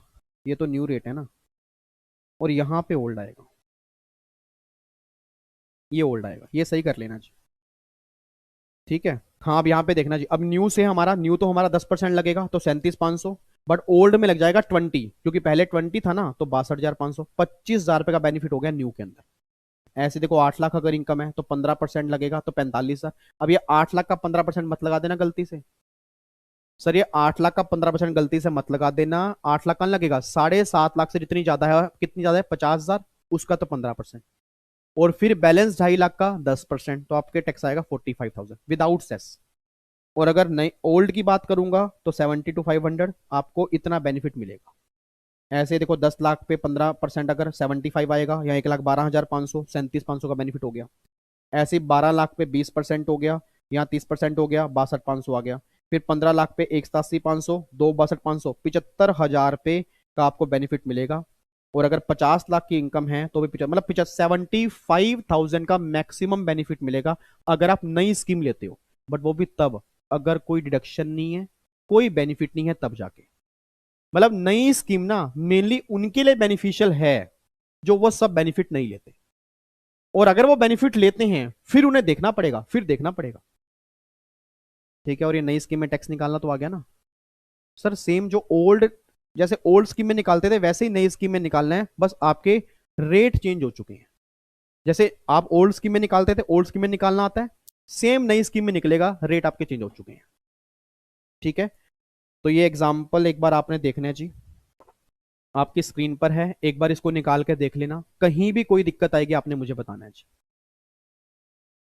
ठीक है। अब आ जाओ जी, एक एग्जाम्पल नंबर टू, ये आज की क्लास का हमारा लास्ट एग्जाम्पल है। ठीक है। बाकी सारे एग्जाम्पल ना भर भर के प्रैक्टिकल क्वेश्चन हम कल करेंगे। और जो डाउट्स अगर आज की क्लास में आया है कमेंट बॉक्स में डाल देना आज ही, ताकि जब मैं कल क्लास डालूंगा उससे पहले मैं ये देख लूं कि मेरे बच्चों के डाउट कितने आए हैं। सर सिंगल डाउट रहना नहीं चाहिए आपका, बस ये बात ध्यान देना। ठीक है। देखो रे फटाफट से, सेकंड एग्जांपल है Vinod. Oh my God sir, ये तो क्वेश्चन पक्का हो जाएगा, विनोद के नाम से आ गया ना। विनोद कौन है वैसे? ये मुझे नहीं पता लगा आज तक विनोद कौन है। विनोद इज ए बैंक, अच्छा मेरे को लगा बैंक है। Vinod is a bank employee who earn 8 lakh in a year, 8 lakh रुपए अर्न किए। Being salaried he contribute towards EPF and also get HRA benefit in his salary as he is living in on rent. Apart from this, he is eligible for leave travel allowance, and this year he incurred 25,000 on his traveling and will claiming it. Due to his family obligation, he is not able to save anything beyond his EPF contribution. मतलब उसने और कोई contribution नहीं किया। कह रहा है, देखो क्या लिखा है, let's see which tax regime will save more tax for him. बताओ जी दोनों में से कहां उसका टैक्स बचेगा। पहले तो मुझे एक बात बताओ जी, मुझे एक बात बताओ, अगर उसकी इनकम यहाँ पे 8 लाख रुपए है, सोच समझ के बोलना चाहिए, अगर उसकी इनकम 8 लाख रुपए है, ये इनकम सैलरी की है, सोच समझ के बोलना। अगर वो नई स्कीम लेगा, अगर वो नई स्कीम लेगा तो क्या स्टैंडर्ड डिडक्शन मिलेगी? बच्चा कह रहा है मिलेगी। यार ऐसे मत बोलो, दिल टूटता है मेरा इतनी क्लास लेने के बाद भी। अगर आप नई स्कीम लोगे तो क्या सेक्शन 16 का बेनिफिट मिलेगा? आंसर इज नो, नहीं मिलेगा ना। बट पुरानी स्कीम में मिलेगा अगर आप पुरानी स्कीम लोगे। तो देखो स्टैंडर्ड डिडक्शन 50,000 माइनस होंगे, इसमें माइनस नहीं की मैंने, इसमें 8 लाख की इनकम रहेगी। उसके बाद ये ईपीएफ कॉन्ट्रीब्यूशन सेक्शन 80C, याद करो, employee provident fund contribution 80C के अंदर डिडक्शन मिलती है। यहां पे कितनी मिल गई? 25,000। देखो 25,000 कॉन्ट्रीब्यूशन है, यहां नहीं मिलेगी क्योंकि सेक्शन 80 का बेनिफिट नहीं मिलता। उसके बाद एचआरए यहां मिलेगा, यहां नहीं मिलेगा। यहां पे लीव ट्रेवल अलाउंस एलटीसी यहां मिलेगा, यहां नहीं मिलेगा। अब चेक करना, यहां इनकम आपकी आ रही है 6,70,000 और यहां 8 लाख है। अब इन दोनों पे टैक्स निकाल लो, फटाफट से एक बार टैक्स निकाल लो। मैं आपको टाइम दे रहा हूं टैक्स निकालने का, 2 मिनट आपके पास है, जल्दी निकाल लिया जी टैक्स। बच्चा कह रहा है सर एक बार दोबारा समझा दो प्लीज, एक बार प्लीज दोबारा समझा दो मेरे बाबू, मेरे नोनू, मेरे सोनू, मेरे मेहरून, मेरे रेड, मेरे पीले कलर के बच्चे। इधर देखो यहाँ पे क्या हुआ है, क्वेश्चन आपके सामने है। ये क्वेश्चन आपके एग्जाम में बनेगा, इस तरह के क्वेश्चन बनेंगे, इस बार ध्यान रखना, इस बार के एग्जाम में इस तरह के क्वेश्चन बनेंगे, ये बात ध्यान देना। उसने बोला ये 8 लाख सैलरी की इनकम है, ठीक है, उसको एचआरए का बेनिफिट मिला, उसने एलटीए का बेनिफिट मिला, और उसने कॉन्ट्रीब्यूट किए ईपीएफ में, ये सारी बातें उसने दी। मेरा पूरी क्लास से बस एक क्वेश्चन है, मेरा पूरी क्लास से क्वेश्चन है। HRA benefit in salary is living on rent apart from the LTA। अच्छा, मेरे को लग रहा है अमाउंट लिखना मैं भूल गया शायद। अच्छा, हाँ, HRA बेनिफिट, ये बेनिफिट ना यहाँ पे लिखना था उसको। HRA का बेनिफिट जो है यहाँ पे लिखना है। यहाँ मेरे ख्याल तभी आप कह रहे हो कि सर ये ना क्वेश्चन में लिखा नहीं हुआ। यस। और LTA का बेनिफिट जो है उसका यहाँ पे है 25,000। ठीक है, और EPF में कंट्रीब्यूशन है उसका 25, वो लिखा हुआ है। और बाकी कहीं, हाँ, अब इधर देखो, अब क्वेश्चन पूरा कंप्लीट हो गया। सॉरी, वो देखा नहीं था मैंने क्वेश्चन, तभी मैं कहूँ बच्चा क्वेश्चन सोल्व क्यों नहीं कर पा रहा। 8 लाख की सैलरी है जी। अब देखो 8 लाख की सैलरी है, अब सोच के बोलना, अगर ऑप्शन 1 लेगा स्टैंडर्ड डिडक्शन मिलेगी, जो भी तक आज हम करते आए हैं, तो 50,000 का बेनिफिट मिल गया। यहां नहीं मिलेगा, रीजन बिंग क्योंकि ऑप्शन 2 अगर लेते हो तो स्टैंडर्ड डिडक्शन नहीं मिलती। उसके बाद फिर आपका निकल के आ गया जी EPF contribution section 80C। 80C जो है नई स्कीम वालों को नहीं मिलता, पुरानी स्कीम वालों को मिलता है। 25,000 रुपये वो मिल गया। HRA का बेनिफिट 30,000 रुपये पुरानी स्कीम वालों को मिलेगा, बट नई स्कीम वालों में याद करो 1013A अलाउड नहीं होता, इसलिए यहां अलाउड नहीं होगा। लीव ट्रेवल अलाउंस पुरानी स्कीम के अंदर मिलता है, नई स्कीम के अंदर नहीं मिलता, तो टोटल मिला के सोच के बोलना, ये बेनिफिट आपका निकल के आ गया जी मेरे ख्याल से 1,30,000। देखो 1,30,000 आ गया, तो इनकम कितनी बन गई? 6,70,000, और यहां बन गई 8 लाख। अब निकालते हैं टैक्स। आओ जी टैक्स निकालते हैं। मेरा पूरी क्लास से क्वेश्चन है, अगर पुरानी स्कीम में, अगर ध्यान सुना, अगर मैं पुरानी स्कीम फॉलो करूं मेरी इनकम 670 आ रही है, नई स्कीम फॉलो कर रहा हूं मेरी इनकम 8 लाख आ रही है। बच्चा कह रहा है कैसे आ रही है? क्योंकि यहां बेनिफिट मिलेंगे, नई स्कीम में नहीं मिलेंगे, इसलिए इनकम के अंदर फर्क आ गया। पुरानी स्कीम में अगर 670 है, टैक्स निकालते हैं। पुरानी स्कीम में 2.5 लाख एग्जाम्प्ट है, 2.5 लाख से लेके 5 लाख तक 5%, 5 लाख से लेके 10 लाख तक 20%। तो मेरी इनकम 5 लाख से कितनी ज्यादा है? बोलो ना, अगर 670 है तो 5 लाख से कितनी ज्यादा है? 1,70,000। तो 1,70,000 का मैंने लगा दी यहाँ पे 20%। फिर अब इनकम रह गई 5 लाख, 2.5 लाख से कितनी ज्यादा है? 2.5 लाख, उसका लगा दूंगा 5%। तो ये मेरा टैक्स आ गया जी 1,70,000 प्लस में 20%, और 2.5 लाख का 5%, ये आ गया 46,500। और प्लस में अगर 4% सेस करूंगा तो ये आएगा 48,360। ये मेरा टैक्स आएगा पुरानी स्कीम में। अगर मैं इस क्वेश्चन में पुरानी स्कीम फॉलो करता हूं, मतलब एग्जिस्टिंग रेट फॉलो करता हूं, तो ये टैक्स आएगा। बच्चा कहता है सर मेरे पापा कहते हैं मैं तो नई स्कीम फॉलो करना चाहता हूं। अंकल आप अगर नई स्कीम फॉलो करोगे तो आप देख लेते हैं नई स्कीम में क्या होगा। 7.5 लाख से ऊपर कितनी इनकम है? 8 लाख है ना। 7.5 लाख से ऊपर कितनी है? 50,000।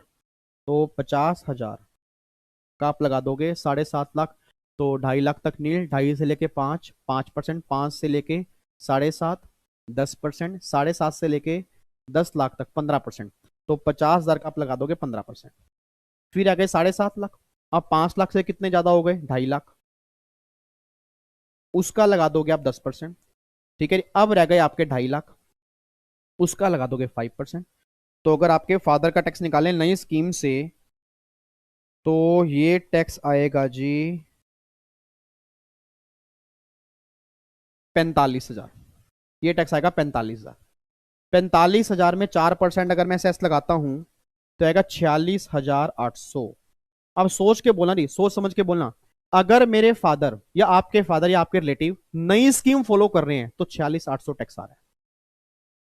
और अगर वही मेरे फादर या आपके फादर पुरानी स्कीम फॉलो करेंगे 48,360, तो क्या रिकमेंड करोगे? जल्दी कंसल्ट करो फटाफट से। आप अब CS बन चुके हो, CA बन चुके हो, CMA बन चुके हो जी, फटाफट कंसल्ट करो क्लाइंट को। क्लाइंट कंसल्ट करो जी, क्या नई स्कीम या पुरानी स्कीम? सर हम फॉलो करेंगे, नई स्कीम फॉलो करेंगे, क्योंकि पुरानी स्कीम में टैक्स ज्यादा है। अब देखना कितने का बेनिफिट हो रहा है। मैं अपने पापा को पता क्या बोलूंगा? पापा को बोलूंगा पापा अगर आप नई स्कीम फॉलो करते हो तो 1,560 रुपए टैक्स कम आ रहा है। अब सोच के बोलना, जो कई नालायक बच्चे जो देखते ही बोल दें कि सर सर इतने बेनिफिट हैं, ये पुरानी स्कीम में मिलेंगे, नई में नहीं मिलेंगे, इसलिए आप पुरानी स्कीम फॉलो कर लो क्योंकि वहां बेनिफिट मिलेंगे। तो सही सर, ऐसा नहीं होता, निकाल के देखना पड़ेगा। सर अब आप बेकार की बातें नहीं कर सकते, तुक्के नहीं मार सकते, फट्टे नहीं मार सकते आप, अब वो जमाने चले गए। अब जिसको लॉजिक पता होंगे, जिसको क्वेश्चन निकालना आता होगा, वो सोल्व करके आएगा। रटने वाले बच्चे ना अब फिल्टर हो जाएंगे, अब रटने वाले बच्चे फिल्टर हो जाएंगे बिल्कुल। जो रटके बैठे हैं, अच्छा ये होगा तो ये होगा, वो होगा तो ये होगा, ऐसे होगा तो वैसे होगा, वैसे होगा तो ऐसे होगा, अब वो सब बच्चे फिल्टर हो जाएंगे, क्योंकि अब ऐसे वैसे कुछ नहीं होगा, वो निकाल के देखना पड़ेगा। खुद सोचो, हमने क्या सोचा था, अच्छा बेनिफिट है, पुरानी स्कीम के अंदर मिलेंगे, नई के अंदर नहीं मिलेंगे, तो जहां बेनिफिट नहीं मिलेंगे वहां टैक्स ज्यादा आएगा ना, गवर्नमेंट ने कहा ऐसा नहीं है, क्योंकि नई स्कीम में टैक्स रेट कम है, तो क्या पता उस कम रेट से यहां टैक्स कम आ रहा हो, चाहे बेनिफिट नहीं मिल रहे हो फिर भी टैक्स कम आ रहा हो। तो आप देख लो आपके सामने है, 1560 रुपए टैक्स कम आ रहा है, जबकि बेनिफिट मुझे नहीं मिल रहे। तो देखो मैंने क्या लिखा है sir, option one old regime 4860, new regime में 46,800। तो as you can see, Vinod will save more tax in the new tax regime with tax burden being down by 1560, hence option two, मतलब नई scheme new tax regime is beneficial for SSC. तो इस तरह से sir question solve होने हैं। तो sir इस तरह से अब देखो, हमने इंडिविजुअल और एचजीएफ की, अब दो गेट हैं, दो गेट आपके सामने मैंने आपको बता दिए जी, ठीक है। अब एक क्वेश्चन थ्री, ये मैं आपको होमवर्क दे रहा हूँ जी, इसका आंसर नहीं दिखा रहा, इसका आंसर नहीं दिखा रहा, बच्चा कह रहा मत दिखाओ, नोट्स हमने डाउनलोड कर लिए हैं, उसमें से हम देख लेंगे, वो आपकी चीटिंग होगी सर, आपकी ऑनेस्टी से आप खेलोगे, मुझे कोई दिक्कत नहीं है। क्वेश्चन थ्री आपका होमवर्क है, ये आपने घर से करके आना है, और भी कई सारे क्वेश्चन हम नेक्स्ट क्लास में करेंगे, ठीक है। अब मैं 2 मिनट लगाना चाहता हूँ, पूरी क्लास के ऊपर एक बार रिवीजन करते हैं, देन फिर हम पैकअप करते हैं जी, ठीक है। हो गए यहाँ तक, क्वेश्चन थ्री मैंने सामने रखा है, फोटो क्लिक कर लेना, नोट्स आपके पास होंगे, डाउनलोड कर लेना, उसमें क्वेश्चन नंबर 3 होगा, आपने सोल्व करके देना है जी। एक बार फटाफट से अब यहाँ पे देख लो जी, जितने बच्चे मेरे सामने बैठे हैं, जो बाकी चले गए, बट जो सामने बैठे हैं, रिक्वेस्ट है सबको वीडियो भेज देना अभी। अब ये सबको बता देना अमेंडमेंट क्लास आना स्टार्ट हो गई है सर, तो फिर ये ना हो कि बाद में आप मुझे मैसेज करो अमेंडमेंट क्लास कब आएंगे, और मुझे फटाफट से अब रिवीजन कराओ जी। और फैमिली अब हमारी 1 लाख जल्दी होनी चाहिए, ठीक है, ताकि हम भी खुशी बनाएं कि हमारी फैमिली 1 लाख की हो चुकी है। अब वो आपके ऊपर है कि आपके जितने दोस्त हैं सबको पता हो कि भैया ये फैमिली ऐसी है जो हम मिलके काम करते हैं बस, ठीक है। लो जी, अब फटाफट से मैं एग्जाम्पल 3 यहाँ पे छुपा रहा हूँ जी, और अपनी स्क्रीन को पूरी कर रहा हूँ। टुगेदर, हाँ जी टुगेदर, आगे बोलो ना टुगेदर, नालायको नीचे लिख दो चैट बॉक्स में, टुगेदर वी विल लूज। ये वो नालायक बच्चे हैं जो कभी पास नहीं हो सकते। We will lose, together we will lose, together we will win, together we will win, together we will win. अगर एक साथ काम करेंगे तो हम जीत जाएंगे, ठीक है। जब भी आप आगे बढ़ो, दूसरों को साथ लेके आगे बढ़ो, लाइफ में देखना आप कितने आगे जाओगे। चलो इधर सुनो ध्यान से फटाफट से, अमेंडमेंट क्लास नंबर 1 में आज हमने क्या किया जी, आज हमने ये किया कि जो नई टैक्स रिजिम आई है, सेक्शन नंबर 115 बीएससी, पहली बात किसको मिलेगी, इंडिविजुअल एचजीएफ, चाहे वो रेजिडेंट हो चाहे वो नॉन रेजिडेंट हो। उसके बाद जी अगर आप नई टैक्स रिजिम की बात करते हो, तो गवर्नमेंट कहती है भैया उसमें बहुत सारे बेनिफिट छोड़ने पड़ेंगे, अगर वो बेनिफिट छोड़ोगे तो ये वाले रेट एप्लीकेबल होंगे, नहीं तो पुराने रेट ही एप्लीकेबल करने पड़ेंगे। सर रेट नए क्या है, 2.5 लाख तक नील है, 2.5 लाख से लेके 5 लाख तक 5%, 5 लाख से लेके 7.5 लाख तक 10%, 7.5 लाख से लेके 10 लाख तक 15%, 10 लाख से लेके 12.5 लाख तक 20%, और 15 लाख से ऊपर, सॉरी 12.5 लाख से लेके 15 लाख तक 25%, और 15 लाख से ऊपर 30%, ये आपके टैक्स के रेट हैं। कई सारे बेनिफिट छोड़ने पड़ेंगे, कौन कौन से बेनिफिट छोड़ने पड़ेंगे उसकी लंबी चौड़ी लिस्ट मैंने आपको बता दी है। उसके बाद हाउस प्रॉपर्टी का लॉस, हाउस प्रॉपर्टी की इनकम से खत्म होगा। अगर तुम बिजनेस वाले हो, ऑप्शन एक बार मिलेगा, लाइफ टाइम चलेगा, एक बार विड्रॉ हो गया लाइफ टाइम दोबारा नहीं मिलेगा। अगर तुम बिजनेस को छोड़ के कोई दूसरी इनकम करते हो, तो हर साल तुम्हें बताना पड़ेगा कौन सा ऑप्शन चूज करोगे।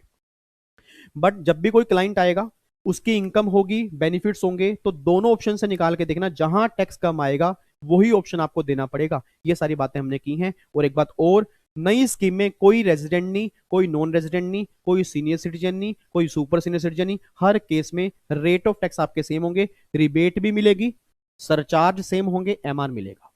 अब सरचार्ज और एमआर किस तरह से कैलकुलेशन होगी वो हम नेक्स्ट क्लास में करेंगे, तो टेंशन मतलब, सरचार्ज वाले क्वेश्चन भी करेंगे, एमआर वाले क्वेश्चन भी करेंगे, और इस तरह के क्वेश्चन भी और करेंगे। इतनी रिवीजन करा दूंगा कि आपका हो गया सर अमेंडमेंट, ये चैप्टर जो है ना अभी अमेंडमेंट के साथ पक्का हो गया हमारा। आपको लगेगा ही नहीं आपने पुराना लॉ पढ़ा है, आपको ये लगेगा कि आपको नए के साथ ही पढ़ाया गया, ठीक है। अच्छा इधर सुनना ध्यान से, ये नेक्स्ट क्लास में ध्यान रखना जी। मैं आज वैसे आपके लिए नोटिंग करके आया था क्रक्स की, बट टाइम हमारा काफी ज्यादा हो गया, काम ज्यादा लग गया। ये देखो मैं आपकी, देखो कितनी बढ़िया नोटिंग करके आया था क्रक्स, ये नेक्स्ट क्लास में लिखवाऊंगा आपको सारी, बहुत बढ़िया, मतलब इतनी बढ़िया नोटिंग लिखवा दूंगा ना आपको। ये ना 2 क्वेश्चन वैसे मैंने कहा था होमवर्क दूंगा, ये नेक्स्ट क्लास में ही करवा दूं, ठीक है। तो ये नोटिंग है, ये नेक्स्ट क्लास में हम करेंगे जी, ध्यान रखना, बहुत बढ़िया नोटिंग करनी है हमें, करेक्ट मैं आपको बनवा दूंगा। बट तब तक के लिए अपना ध्यान रखो जी, अपनी फैमिली का ध्यान रखो, खुश रहो, मुस्कुराते रहो, और पूरा मार्च का महीना आपको मेरे साथ रहना है, अप्रैल का महीना, मई का महीना मेरे हवाले। ठीक है, शाम को डेली 7 बजे मुलाकात करेंगे, बट कुछ दिन के लिए बीच में छुट्टी मैं लूंगा शिवरात्रि पर। ठीक है, और डाउट सेशन भी अनाउंस किया करूंगा, डाउट सेशन पूरे इंडिया में जितने बच्चे होंगे सर, मैं पूरी कोशिश करूंगा हर बच्चे के डाउट्स मैं सोल्व कर पाऊं। बस टैक्सेशन और एडवांस टैक्स ये रिस्पॉन्सिबिलिटी मेरी है, बाकी पेपर आपके हैं, वो आप उसमें इंटेलिजेंट हो, बट जिसमें आपको दिक्कत आती है वो सारा रिस्पॉन्सिबिलिटी मैं लेके चलूंगा। ठीक है, आपने मेरी फैमिली का मेंबर बनना है, हम मिलके काम करेंगे, और गारंटी दे रहा हूं सर, आप अगर मेरे साथ चलोगे ना, हम जीत जाएंगे। ठीक है, चलो जी, फिर अपनी क्लास खत्म करूंगा लास्ट में फिर उन्हीं लाइनों के साथ, आपने मेरे साथ अब गुनगुनानी है, अब गुनगुनानी है, फिर हम क्लास ओवर कर रहे हैं जी। ठीक है, 1 2 3 स्टार्ट। जैसे सूरज की गर्मी से जलते हुए तन को मिल जाए तरवर की छाया, ऐसा ही सुख मेरे मन को मिला है, मैं जब से शरण तेरी आया। मेरे बच्चों, मेरे बच्चों, bye bye bye bye bye bye, चलो मुलाकात करते हैं नेक्स्ट क्लास में, सेम टाइम सेम जगह। ओके जी, bye bye, tata, thank you so much, जय हिंद, बाय बाय जी, God bless you, love you so much. ठीक है, हर बच्चे को बता देना अमेंडमेंट क्लास के बारे में, और फैमिली फटाफट बड़ी करते जाओ, हमें एक बिगेस्ट फैमिली बनानी है, और ऐसी फैमिली जो मिलके काम करती है और जो लोगों का भला सोचती है, बुरा नहीं बोलना किसी के बारे में, हमेशा सबको साथ लेके चलोगे, देखना आप भी आगे आज पहुंच जाओगे। पेरेंट्स की रिस्पेक्ट करो, उनका नाम रोशन करो, प्राउड फील कराओ, और कमिटमेंट करके रखो कि इस जून में एग्जाम निकालने चाहे कुछ भी हो जाए, और आप जरूर निकालोगे, मुझे आपके ऊपर विश्वास है। ठीक है, लव यू सो मच।